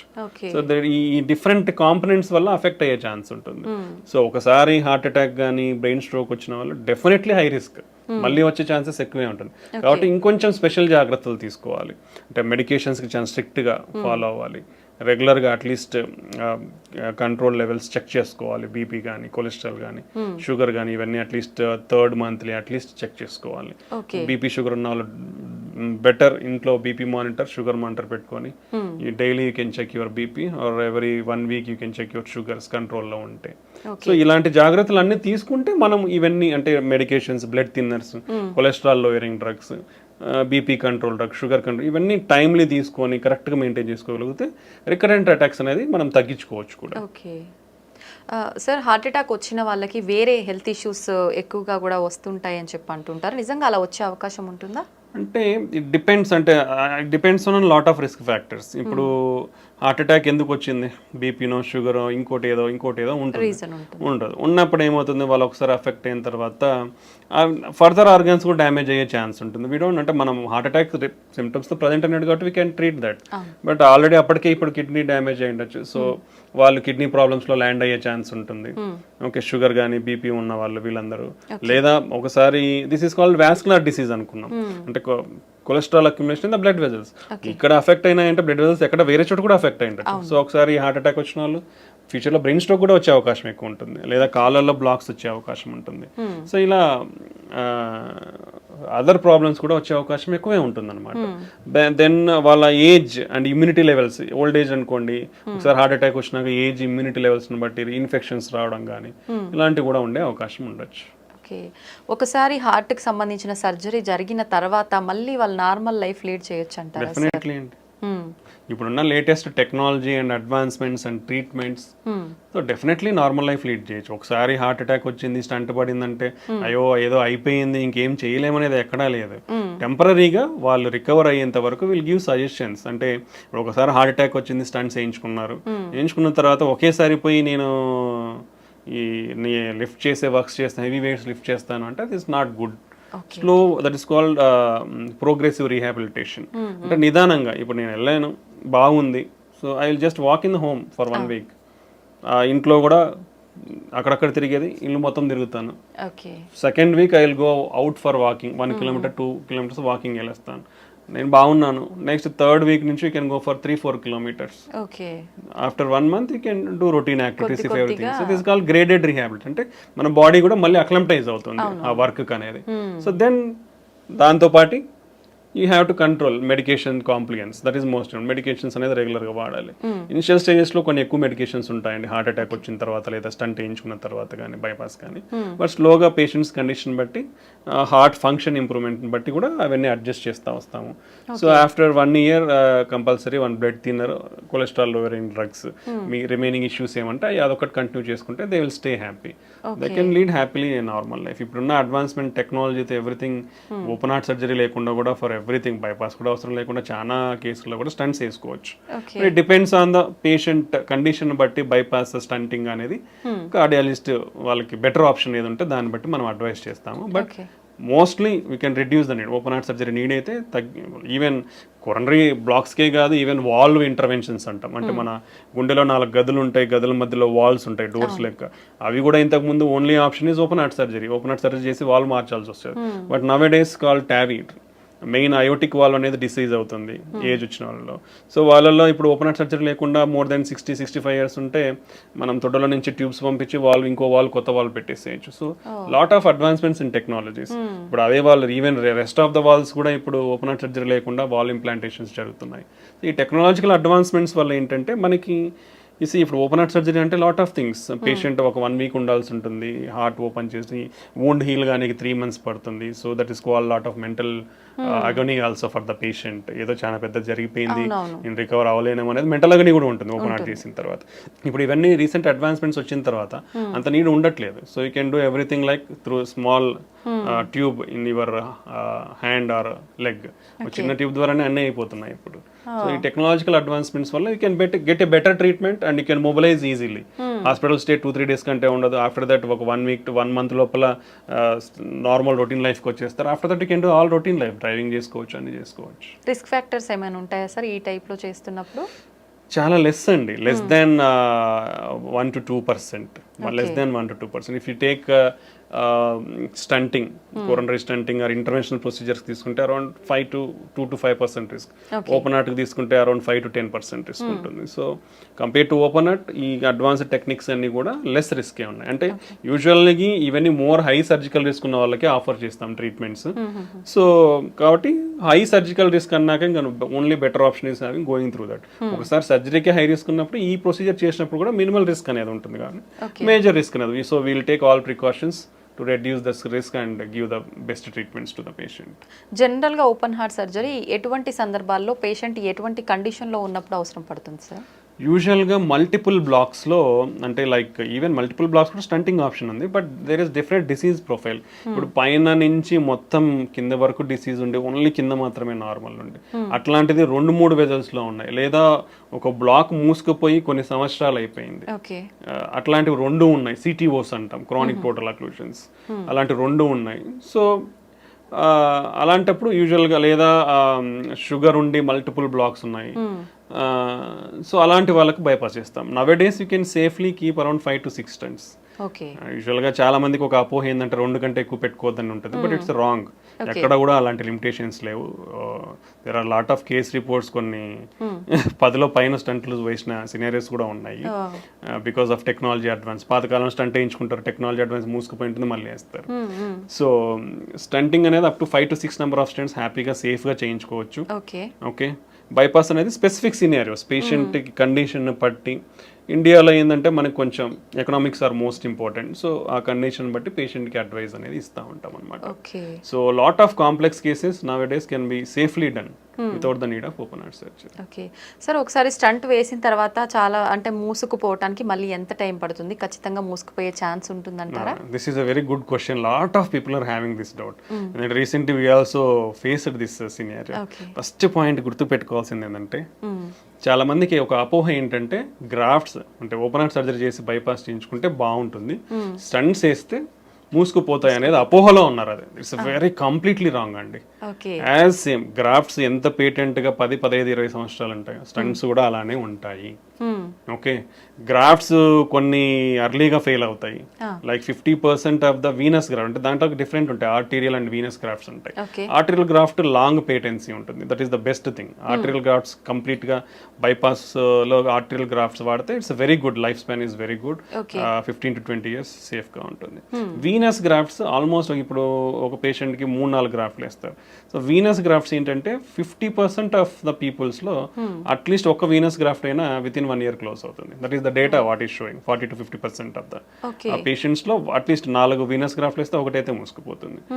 ఓకే, బట్ మనకి అదే చెప్పాను కదా, ఇప్పుడున్న technology we are having image guided stunting అంటాం. ఓకే, దాంట్లో ఏంటంటే క్లియర్ గా ఇప్పుడు ఇలా ఉంది, బ్లాక్ ఉంది, నేను ఒక చిన్న కెథటర్ని అంటే ఒక కెమెరాని పంపిస్తాను, చూసి ఈ వాల్లో ఏముంది, ఎంత కొవ్వు శాతం ఉంది, కొవ్వే ఉందా, ఫైబ్రస్ టిష్యూ అంటాం, లేదా సిమెంట్ కాల్షియం అంటాం, అంటే సిమెంట్ లాగా గట్టిగా ఉంటుంది అనమాట, కాల్షియం ఉందా, సో ఏముందని తెలుసుకోవచ్చు. ఎంత దూరం ఉంది ఆ డిసీజ్, ఈ వెజల్ సైజ్ ఎంత, సో ప్రతి డీటెయిల్ వస్తుంది మనకి. ఈ డీటెయిల్స్ వచ్చినప్పుడు ఏమవుతుందంటే ఈ కాల్షియం ఉన్నప్పుడు స్టంట్ పెడితే ఏమవుతుంది, సరిగ్గా ఎక్స్పాండ్ కాదు. So we need to use additional techniques to break that calcium. మనకు 4-5 టెక్నాలజీస్ ఉన్నాయి కాల్షియం బ్రేక్ చేయడానికి. సో ఆ కాల్షియం బ్రేక్ చేసిన తర్వాత నువ్వు స్టంట్ పెడితే ప్రాపర్గా ఎక్స్పాండ్ అవుతుంది. ఎక్స్పాండ్ అయిన తర్వాత కూడా ఆ స్టంట్ సరిగా కూర్చుందా లేదనేది మళ్ళీ కెమెరా పెట్టి చూస్తాం. ఓకే, సో అప్పుడు ఏం తెలుస్తుంది, స్టంట్ పెట్టినాక ఈ స్టంట్ అనేది ప్రాపర్గా ఇట్లా లేకుండా ప్రాపర్గా ఎక్స్పాండ్ అయిందా, ఈ గోడకు అంటే మన వెజల్ వాల్ గోడకు ఏదైతే ఉందో దానికి అతుక్కునిందా, లేదా ఈ స్టంట్ పెట్టినాక లోపల ఏమైనా కాంప్లికేషన్స్ ఉన్నాయా, కోసుకుపోవడం కానీ, టిష్యూ ప్రొలాప్స్ కానీ, రక్తం కట్టడం, అంటే everything we come to know. We're having some guidelines. ఇది స్టంట్ పెట్టిన తర్వాత ఈ ఏరియా అంటాం, ఈ ఏరియా ఒక గైడ్ లైన్, దీనికంటే ఇంత పైన ఉంటే మళ్ళీ మూసుకుపోయే ఛాన్స్ చాలా తక్కువ. సో ఈ పారామీటర్స్ అన్ని చెక్ చేస్తాం. చెక్ చేసినప్పుడు ఇఫ్ ఎవ్రీథింగ్ ఈస్ ఫిట్ 99% పేటెంట్గా ఉంటాయి, మూసుకుపోవు. Okay, so that is the advancement nowadays. All guidelines, European కానీ అమెరికన్ గైడ్ లైన్స్ కానీ, image guided stenting they are advising 100% image guided stenting. But it comes added cost కాబట్టి, as already discussed, economics involvement ఉంది కాబట్టి it's very difficult to practice. But if you use in every case, definitely we can bring 100% results. Long term results are 100%. Malli మూసుకుపోయే chance ఉండదు. And quality of the stunts, so better quality of the stunts, whatever you do the standard quality stunts, the chances of occlusion are very less. మూసుకుపోవడం అనేది చాలా తక్కువ ఉంటుంది. Grafts అయితే ఎలా ఇన్ని సంవత్సరాలు వస్తాయి, స్టంట్లు కూడా అన్ని సంవత్సరాలు వస్తాయి. సో స్టంట్లు ఏదో వేయించుకుంటే మూసుకుపోతాయనే అపోహలు అయితే ఎవరు ఉండద్దండి. ఇప్పుడున్న technologies and the better platforms. ప్రీవియస్గా స్టంట్స్ ఎలా ఉండేదంటే కొంచెం థిక్నెస్ ఉండేటివి, డిజైన్ ఉండేది, అంటే open cell, closed cell design అంటాం, అంటే లింక్స్, ఇప్పుడు ఇట్లా లింక్స్ ఉంటాయి అనమాట, డిఫరెంట్ ప్యాటర్న్స్ ఉండేటి అనమాట. ఇప్పుడు ఇవన్నీ టెక్నాలజీ చేంజ్ అయింది, థిక్నెస్ అనేది తగ్గింది, డ్రగ్ కోటెడ్ అనేది వచ్చింది, ఈ లింక్స్ అనేది డిఫరెంట్ లింక్ డిజైన్స్ వచ్చాయి for better seating in the vessel. So ఈ అన్ని టెక్నాలజీతో it's doing very good nowadays. So almost like more than 97-98% కంప్లీట్గా పేటెంట్ ఉంటాయి, మూసుకుపోవు. Only less chances, only 2-3% only మూసుకుపోయి, స్టిల్ లెస్, చాలా తక్కువ అది మూసుకుపోవడం. So stents are very good option and very safe procedure and very easy. Stent వేయించుకున్నాక 2వ రోజుకి డిశ్చార్జ్ అయిపోతాం, హ్యాపీగా పోతాం, హ్యాపీగా అన్ని పనులు చేసుకుంటాం. సో ఈ అపోహల నుంచి బయటకు రండి. ఇంత అడ్వాన్స్మెంట్స్ ఇంత ఉన్న తర్వాత ఓపెన్ హార్ట్ అనేది చాలా తక్కువ అవసరం పడుతుంది. బట్ డెఫినెట్లీ ఎవరికైతే ఇండికేటెడ్ ఉందో వాళ్ళకి ఆ ఆప్షన్ ఇస్తాము. But majority of the people we can do stunting and lot of technologies is they. ప్రతి వేజల్ని కూడా ఓపెన్ చేయొచ్చు ఇప్పుడున్న మనకున్న టెక్నాలజీతో. So that is my advice. Okay sir, ఒకసారి స్టంట్ అయిన తర్వాత కానీ, ఓపెన్ హార్ట్ సర్జరీ అయిన తర్వాత కానీ పేషెంట్ ఎన్ని మంత్స్కి ఒకసారి చెకప్ చేయించుకోవాల్సి ఉంటుంది? Usually in early stages initial we'll always ask for early reviews, ఎందుకంటే we have to carefully follow them. Okay. ఎందుకంటే ఒకసారి హార్ట్ అటాక్ ఎఫెక్ట్ అయిన తర్వాత మళ్ళీ ఎఫెక్ట్ అయ్యే ఛాన్సెస్ ఎక్కువ ఉంటాయి కాబట్టి, అండ్ వాళ్ళకున్న రిస్క్ ఫ్యాక్టర్స్ అనేది మనం కేర్ఫుల్గా కంట్రోల్ చేయాలి, పర్టికులర్లీ డయాబెటీస్ ఉన్న వాళ్ళు. ఓకే. ఇనిషియల్లీ ఎవ్రీ మంత్లీ రావడం చాలా మంచిది, సో దట్ మీకు మీ బీపీ కంట్రోల్ కానీ, షుగర్ కంట్రోల్ కానీ, కొలెస్ట్రాల్ కంట్రోల్ కానీ స్ట్రిక్ట్గా చేయడం వల్ల మీకు ఫ్యూచర్లో ప్రాబ్లమ్స్ లేకుండా ఉంటుంది. సో మీ హార్ట్ గిన ఒకవేళ హార్ట్ ఫంక్షన్ గిన వీక్ అయిందనుకోండి, ఎవ్రీ మంత్లీ చెక్ చేయించుకుంటే ఎంత ఇంప్రూవ్ అవుతుంది అనేది మనకు తెలుస్తుంది. సో వీల్ మినిమల్లీ 3 months వరకు చూస్తాం. 3 monthsలో ద ఇంప్రూవ్మెంట్ ఎంత వస్తుంది అది మాక్సిమం ఉంటుంది. Okay, after that minimal improvement ఉంటుంది. సో దాన్ని బట్టి ఫర్దర్ ట్రీట్మెంట్ ఆప్షన్స్ ఉంటాయి. ఇప్పుడు హార్ట్ ఫంక్షన్ అనేది లెస్ దెన్ 30-35% ఉందనుకోండి, even after 3 months of treatment with good medications, okay, అప్పుడు వాళ్ళకి ఐసీడీ అనేది ఉంటుంది. అంటే హార్ట్ వీక్ ఉన్న వాళ్ళు సడన్ గా చనిపోయే అవకాశాలు ఎక్కువ ఉంటాయి. సో అలాంటి వాళ్ళు ముందే అంటే హార్ట్ రేట్ అబ్నార్మాలిటీస్ రాకముందే ఐసీడీ అనేది వేయించుకుంటే వాళ్ళు ఫ్యూచర్లో సడన్గా చనిపోయే ప్రమాదం నుంచి కాపాడుకోవచ్చు అనమాట. సో ఇది చాలా ఇంపార్టెంట్. ఓకే, సో ఇలాంటివన్నీ మనకి కేర్ఫుల్ అబ్జర్వేషన్లో ఉంటేనే తెలుస్తాయి. ఇప్పుడు షుగర్ ఉన్న వాళ్ళు 3 monthsకి వచ్చారనుకోండి, అన్కంట్రోల్డ్ షుగర్ ఉంటే వేసిన స్టంట్లు కానీ గ్రాఫ్ట్స్ బైపాస్ గ్రాఫ్ట్లు కానీ ఫెయిల్ అయిపోతాయి. ఇవన్నీ చాలా ఇంపార్టెంట్ కాబట్టి ఇనిషియల్గా around 3 to 6 months every monthly visit will help them. అంటే that also depends on the patient condition బట్టి, సిమ్టమ్స్ బట్టి డాక్టర్ అడ్వైస్ చేస్తారు. After that if the patient is good, every 2 months or 3 months they can follow. Okay, ప్రతి ఒక్కరు అంటే local availability ఉన్న వాళ్ళు నెల వస్తారు, బట్ బయట నుంచి ఊర్లో నుంచి వచ్చే వాళ్ళు నెల రావాలి అంటే వాళ్ళకి ఇబ్బందులు వాళ్ళకు ఉంటాయి. సో అలాంటి వాళ్ళు స్ట్రిక్ట్ గా కంట్రోల్ పెట్టుకొని మంచిగా ఉంటే 2-3 monthsకి ఫాలో అవ్వచ్చు. లేదా అక్కడ దగ్గరలో ఉన్న డాక్టర్స్ ఉన్నా కానీ లోకల్ గా ఫాలో అవ్వచ్చు, స్పెషలిస్ట్ ఎవరైనా అవైలబిలిటీ ఉంటే. Okay, that is the advice.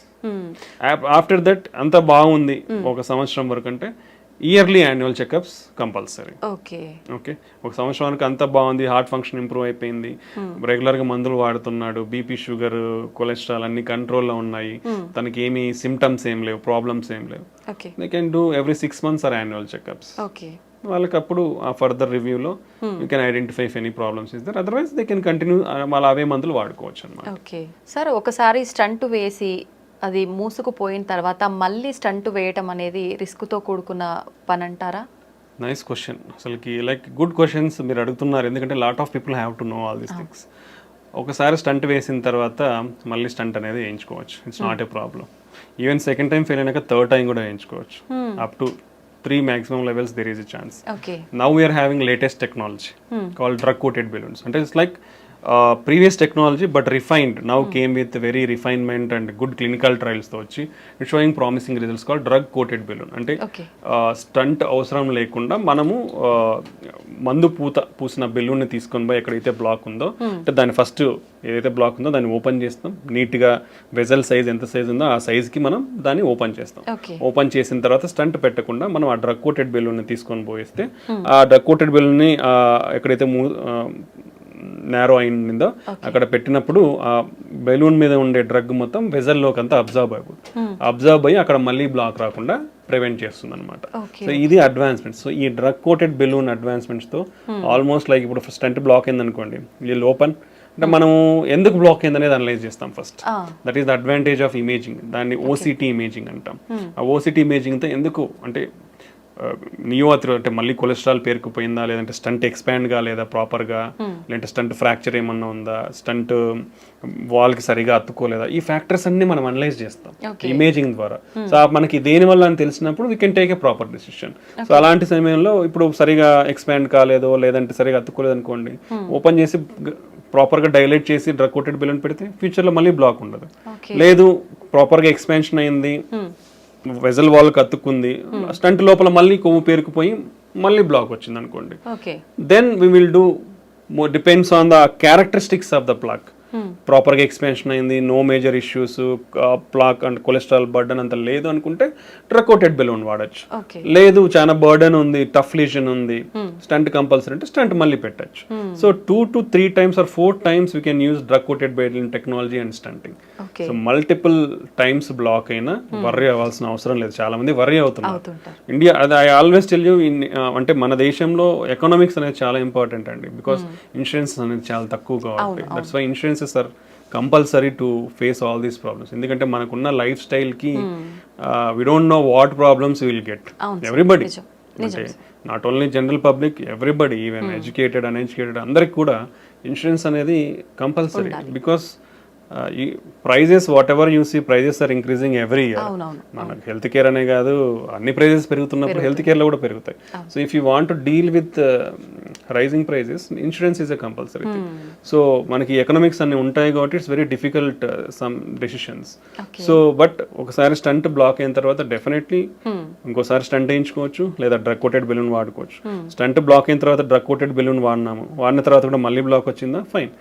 Second అంటే third time, first stent, second drug coated, third time you can go stunting.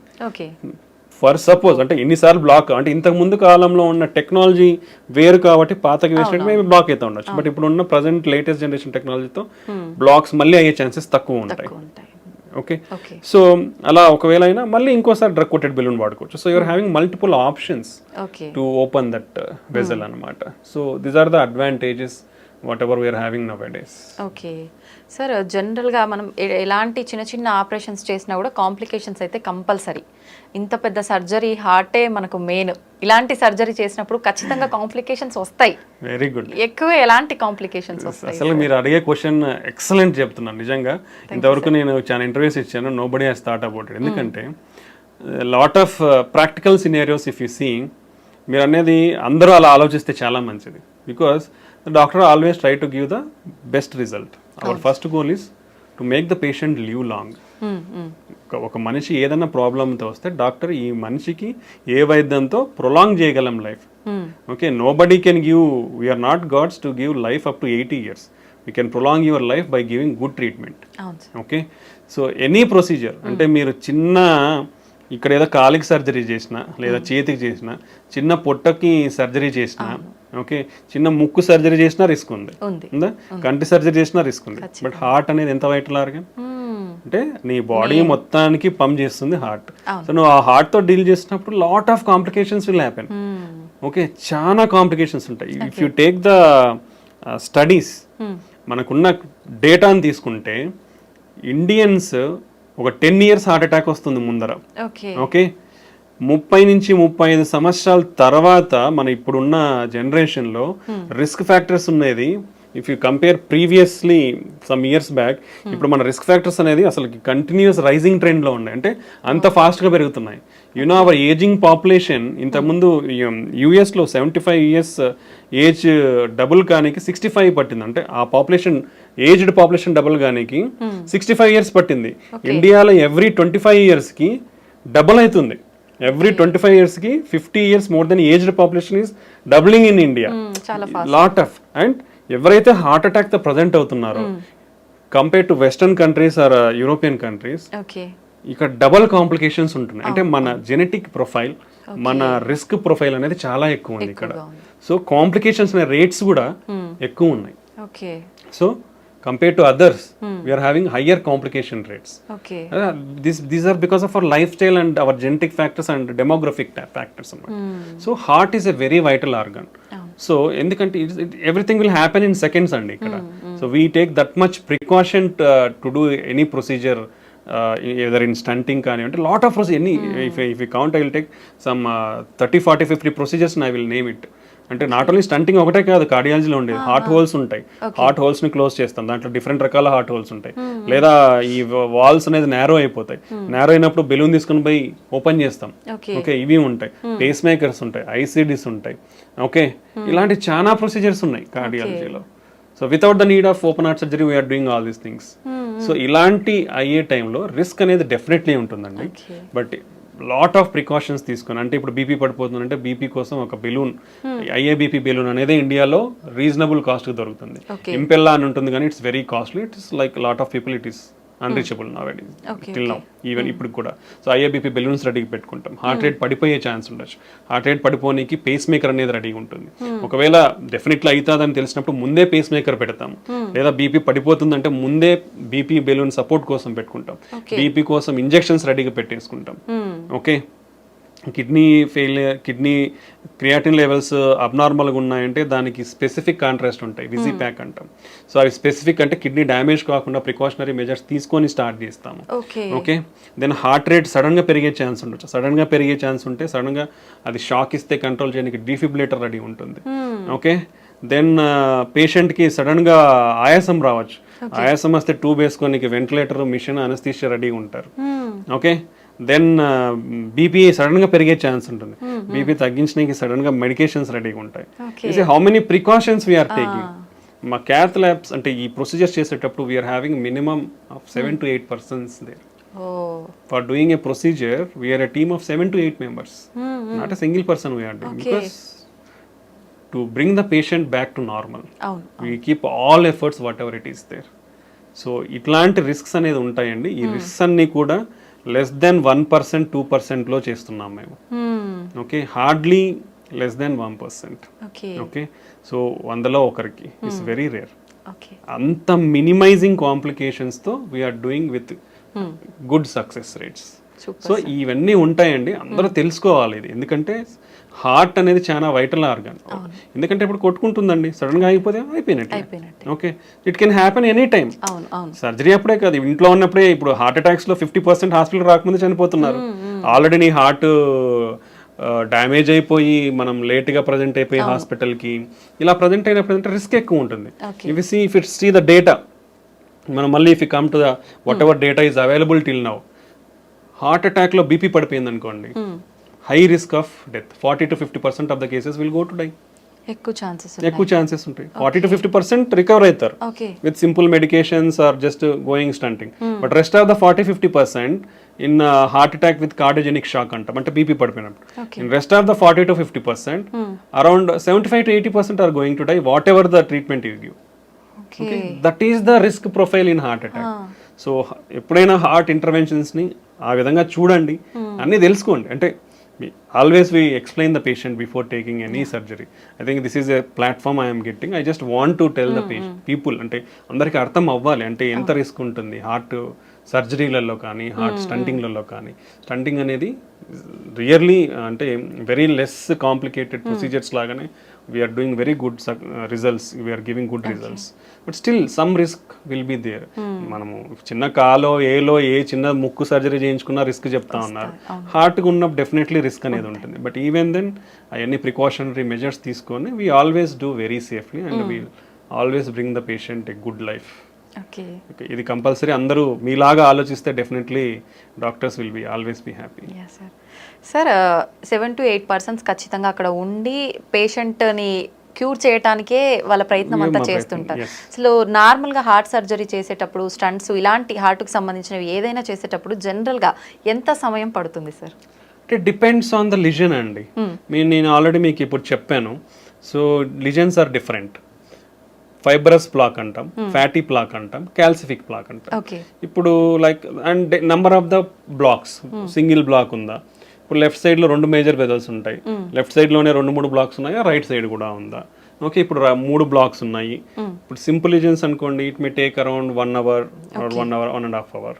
If like calcium lesions, we need to use additional treatments like calcium ki we will call as rotational atherectomy అంటాం, drill చేసుకుంటూ పోతుంది. ఇంకోటి orbital అథెరెక్టమీ, అది కూడా ఇంకో mechanism తో drill చేస్తుంది.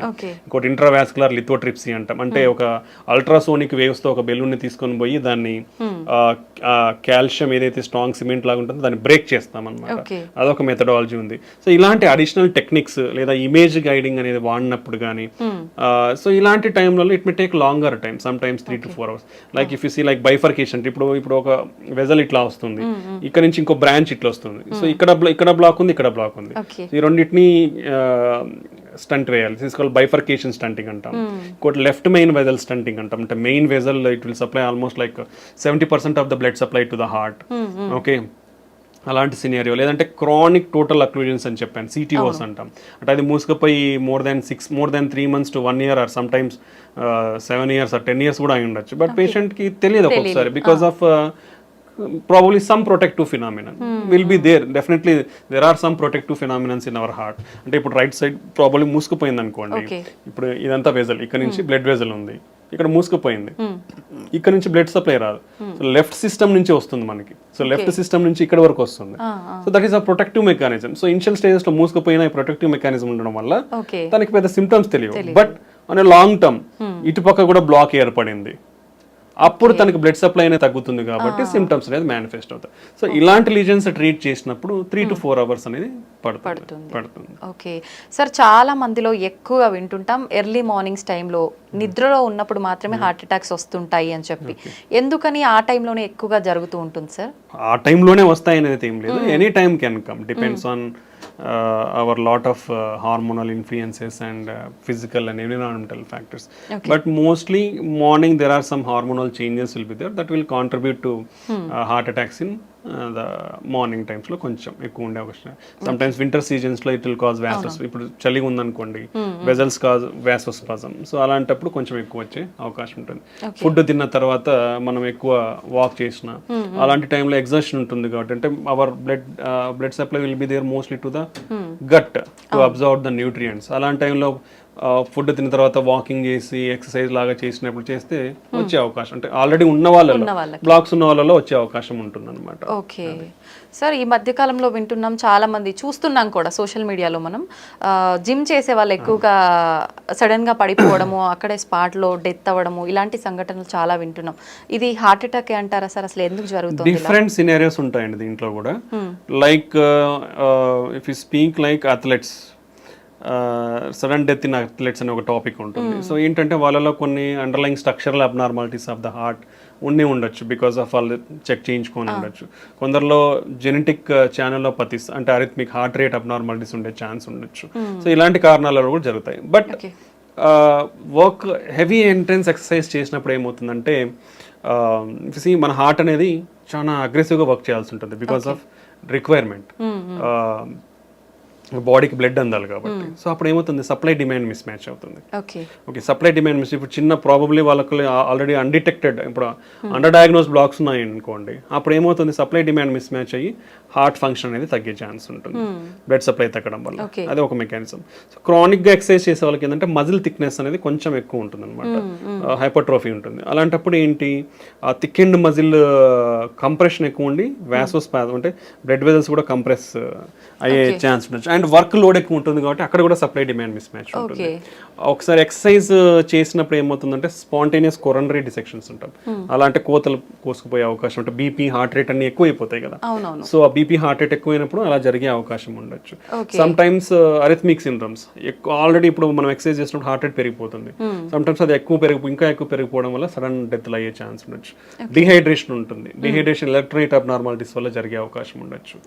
So వీళ్ళలో అన్డిటెక్టెడ్ ఏమన్నా కొరనరీ అనామలీస్ కానీ ఇట్లా ఏదన్నా ఉంటే అది కంప్రెషన్ అవ్వడం వలన ఈ విధంగా కూడా బ్లడ్ సప్లై తగ్గడం వల్ల సడన్ గా చనిపోయే అవకాశం ఉండొచ్చు అనమాట. So better evaluate yourself before doing intense workouts. మనం already we discussed heavy intense workouts are not much required. Minimum of 150 minutes per week, 75 minutes of high intense workouts per week is enough. So you can take gaps between doing intense workouts. You can limit yourself up to what level you can do. So ఆ precautionary అన్ని తీసుకొని then under strict guidance there should be some person, మీరు ఇలా చేసేటప్పుడు ఒక strict person who knows how to మనం resuscitation అంటాం. Suppose in case ఏదైనా జరిగితే at least they know how to do a CPR and until the medical facility arrives at you. So ఇవన్నీ setup ఉండి ప్రికాషనరీగా ఉన్న తర్వాతనే హై ఇంటెన్స్ వర్కౌట్స్ అనేది వెళ్ళడం మంచిది అనమాట. ఓకే సార్, కరోనాకి ఎఫెక్ట్ అయిన వాళ్ళలో ఎక్కువగా గుండె జబ్బులు వస్తున్నాయని చెప్పి వింటున్నాం, ఇదంతా నిజమే అంటారా? దేర్ ఆర్ సమ్ మెకానిజమ్స్ అండి, అంటే దాని వల్లనే వస్తున్నాయి అని అయితే ఏమీ మనం చెప్పలేం, but there is a possibility is there.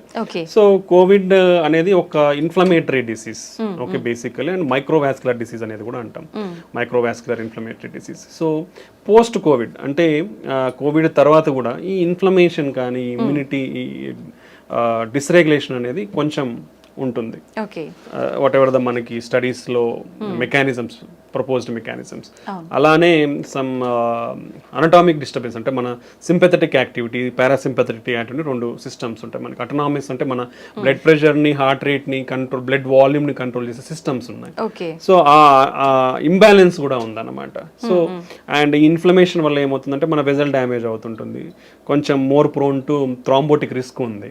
So ఈ అండర్లయింగ్ మెకానిజమ్స్ వల్ల కోవిడ్ తర్వాత కూడా కొంచెం అంటే పర్టికులర్లీ ఈ రిస్క్ కూడా ఎవరిలో ఎక్కువ ఉంటుంది అంటే రిస్క్ ఫ్యాక్టర్స్ ఉన్న వాళ్ళలో already sugar, BP, cholesterol problem, kidney problems, old age ఉన్న వాళ్ళు, ఆల్రెడీ హెల్త్ ఇష్యూస్ ఉన్న వాళ్ళలో కొంచెం ఇవి ఎక్కువగా చూపిస్తా ఉందన్నమాట. అదర్వైజ్ రెస్ట్ ఆఫ్ ద పీపుల్లో అంత ఎఫెక్ట్స్ మనకి, ఇలాంటి వాళ్ళలో కొంచెం ఎఫెక్ట్స్ ఉండే అవకాశం అయితే ఉంటుందన్నమాట. సో పోస్ట్ కోవిడ్ ఈ విధంగా జరిగే అవకాశం కనిపిస్తా ఉంది. ఓకే సార్, వంశ పారపర్యంగా కూడా మనకు జెనెటిక్స్ని బట్టి హార్ట్ అటాక్ వచ్చే ఛాన్స్ ఉంటుందని అయితే వింటున్నాం. ఎంత వరకు వచ్చే అవకాశం ఉంటుంది సార్? ఎంత శాతం? 1.5 to 2 fold రిస్క్ ఉందండి, అంటే 2 రెట్లు ఎక్కువ ఉంది. పర్టికులర్లీ హార్ట్ అటాక్ ఇంట్లో వాళ్ళకి లెస్ దాన్ 50 to 55 years లోపల మన ఇంట్లో వాళ్ళకి ఎవరికన్నా హార్ట్ అటాక్ వచ్చింది అనుకోండి, 2 రెట్లు ఎక్కువ మనం రిస్క్ లో ఉన్నట్లే. Okay, so lot of people are recognizing that thing. ఫ్యామిలీలో చాలా మంది కూడా మేము చూస్తుంటాం ప్రాక్టీస్లో, they will come and regularly check themselves. So compulsory definitely genetic factories అనేది చాలా ఇంపార్టెంట్ అండి. సో 2 times రిస్క్ అనేది ఉంటుంది. సో కాబట్టి పర్టికులర్లీ ఇలాంటి సంఘటనలు ఇంట్లో ఎవరికైనా జరిగితే యంగ్స్టర్స్, ఫ్యామిలీలో ఉన్న యంగ్స్టర్స్ అందరూ కూడా చాలా కాషియస్గా ఉండాలి. రెగ్యులర్ చెకప్స్ అనేది కంపల్సరీ చేయించుకోవాలి. ఒక జెనెటిక్ కాంపోనెంట్ ఉంటుంది కాబట్టి హెల్తీ లైఫ్ స్టైల్ ఫాలో అవ్వాలి, రెగ్యులర్ ఎక్సర్సైజ్ చేయాలి. సో అండ్ ఒకవేళ ఈ వీళ్ళల్లో ఎవరికైనా రిస్క్, ఇప్పుడు హార్ట్ అటాక్లో ఇట్లా జరిగిన వాళ్ళకి బీపీ, షుగర్లు కూడా ఉండే అవకాశం ఉంటుంది ఇంట్లో. సో డెఫినెట్లీ అవన్నీ కూడా కంట్రోల్లో పెట్టుకోవాలి. ఈ జాగ్రత్తలు తీసుకుంటే మనం కొంచెం రిస్క్ను తగ్గించుకునే వాళ్ళం అవుతాం. ఓకే సార్, చాలా మంది పిల్లలు బై బర్తే హార్ట్లో హోల్ ఉందని చెప్పి రకరకాల హార్ట్ ప్రాబ్లమ్స్ గురించి వింటుంటాం. ఇవన్నీ జెనెటిక్సే అంటారా, వేరే ఇంకేదైనా రీజన్స్ ఉంటాయంటారా? మెయిన్ థింగ్ ఈజ్ జెనెటిక్స్ అండి. హార్ట్ హోల్స్ అనేది నిజంగా చెప్పాలంటే it's a good treatable disease. అది ఉంటే lot of the kids will get definitely good treatment. But అది కాకుండా కాంప్లెక్స్ కంజెనిటల్ హార్ట్ డిసీజెస్ అంటాం. These are very difficult to treat. అంటే surgeries available, but they have to be long-term problems will be there in those type of complex congenital heart defects లో. Okay, primary thing genetics కాకుండా second thing మనం చూస్తే maternal health is important. That is the most one of the most reason to consider. అందుకే lot of governments had concentrated on maternal health also. So వాళ్ళకి good nutrition is important. And మనం already discuss చేసుకున్నాం, వీళ్ళకి BP, sugar ఇవన్నీ కూడా develop కాకుండా ఉంటే they will give healthy, particularly infections, maternal infections కానీ, maternal drug abuse, maternal smoking, alcohol, drugs కానీ ఇవన్నీ ఉండకూడదు యూజువల్గా. ఇవన్నీ ఓల్డ్ జనరేషన్లో అయితే లేవు, న్యూ జనరేషన్ మనకు తెలియదు ఎంత. సో ఇవన్నీ డ్రగ్స్ ఎఫెక్ట్స్ కానీ, దెన్ ఈవెన్ సమ్ మెడికేషన్స్లో కూడా pregnancy ante there are lot of limitations to give some medications. So we will avoid completely some medications in pregnancy. Okay, so there are specific drugs to be given. Avanni monitor cheskoni istam anamata, that every physician or doctors will follow all those things to avoid these complications. And infections raakunda they have to maintain their health well. And their nutrition is most important. And baby birth kuda first 1000 days of baby birth is most important. So they should compulsorily get the breastfeed always. That is the most healthy diet for the newborn babies. So compulsory every woman should take initiative in breastfeed their babies. And nutrition, after that nutrition of the kids is most important. Okay, so healthy nutrition undali vallaki. Then they should be also taken care from infections. Because previously and even now still we are seeing rheumatic heart disease, infection related heart valve problems, acute rheumatic fever and rheumatic heart in children. And then even that infections will cause heart pump failure also, will call as myocarditis. So there are a lot of problems is there in children. So both maternal health and infant infant health is most important.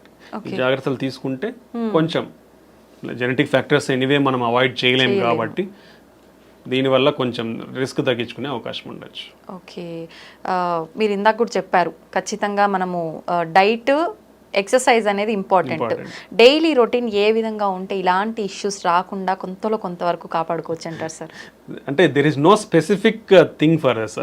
C ఒక్కొక్కరి dietary pattern if even okay different states ఒక state లో తీసుకుంటే district dietary pattern is completely different ఉంటుంది. So based on your local diet, lot of people our staple diet is rice. In rice itself you can go better for unpolished rice. Okay, and quantity, how much of quantity you are taking. మనము we are usually 3 meals అందరికి ఇది standard మనకి ఇక్కడ. ఆ 3 meals ని ఎలా తీసుకుంటామంటే మనం overload, అంతే. So that's not good. So every 3 meals మధ్యలో keep 1 snack meal. Okay, small snack meal, so that you can reduce the amount here. So ఒకేసారి ఎక్కువ తీసుకునేది అనేది తగ్గుతుంది. So take limited food multiple times rather than taking heavy food at only 3 times. That is one of the important thing where we can concentrate and change our lifestyle. That will reduce. And our snacks kuda you can take raw vegetables or only fruits, or you can take nuts. So these healthy nuts. Don't go for processed foods. Don't go for like ready to eat, ready to made foods. Those are all unhealthy, and it's only for చెప్పాను కదా, easy availability is causing lot of problems. అంతే sir. Okay, so దీన్ని prevent చేసుకోవాలంటే ఈ measures తీసుకుంటే food లో మనం. And now previous కాలంలో మనం చాలా మంది చెప్పేది వింటాం, మిల్లెట్స్ ఎక్కువ తినేవాళ్ళు మన గ్రాండ్ పేరెంట్స్ కూడా. ఆఫ్టర్ దట్ రైస్ అనేది వచ్చింది. So better you can take parts of the millets and cereals and pulses in to our food. చాలా తక్కువ తీసుకుంటాం అందరం. You should increase all these things. Beans కానీ kidney beans, or a lot of different types of beans is there. So we can increase all those diet in our food. So ala cheyadam valla we can take a more healthy food and restrict your non-vegetarian. ఇప్పుడు రోజు బిర్యానీలు తినే వాళ్ళు ఎంతమంది ఉన్నారు, వేలల్లో ఉంటారు. So that's not healthy. Okay, so you can reduce your non vegetarian. Previously only weekly once తినేవాళ్ళు. That's good really. Now days daily non veg లేనిదే ముద్ద కూడా దిగని వాళ్ళు చాలా మంది ఉంటారు. So that's not a good habit. we already discussed చేప అంటే ఫిష్ కానీ పౌల్ట్రీ కానీ 2 to 3 times. అంటే 2 to 3 times అంటే 3 days కాదండి, 2 to 3 servings. It's called 2 to 3 servings per week. Okay, అది important. That is important, not days. 2 to 3 servings per week is okay. Okay, ఈ changes in the diet తీసుకుంటే we'll stay healthy. And exercise definitely at least spare 30 minutes. You do simple walk or brisk walk, or spare 30 minutes for your health per day. At least 6 days a week. Sunday you can enjoy wherever. At least 6 days a week, spare 30 minutes a day. Just if you are not having any equipment or nothing, do normal walk or do small brisk walk. That will maintain you healthy. And if anybody is really interested, average people life style ప్రకారం, ఇప్పుడు అందరున్న life style ప్రకారం ఎన్ని steps నడుస్తున్నారు చెప్పదా? 2000 to 3000 steps కంటే నడవట్లేదండి, ఇంకా తక్కువ నడుస్తున్నారు. That is unhealthy. minimum to minimum maintain around 5,000 to 6,000 steps per day. If you are really have time, go for at least 10,000 steps per day. That will still have some more benefits. So ivanni kuda important. Exercise is definitely a part and parcel of our this thing. Along with that, you can practice meditation or yoga. Yoga is having a lot of good beneficial effects on the health and mind. So you can do yoga and meditation. So at least ante oka 1 hour, like 30 minutes some exercise, 15 minutes some yoga, 15 minutes some meditation. You'll get that peace of mind and you can reduce your stress levels. You can control అంటే మన risk ఫ్యాక్టర్స్ని control చేసుకోవచ్చు. ఇలా చాలా వాటికి ఉపయోగపడుతుంది అనమాట. Okay, నిజంగా చాలా మంచి వాల్యుబుల్ ఇన్ఫర్మేషన్ అయితే మా ప్రేక్షకుల కోసం ఇచ్చారు sir. Thank you very much. Thank you అండి, థ్యాంక్ యూ వెరీ మచ్.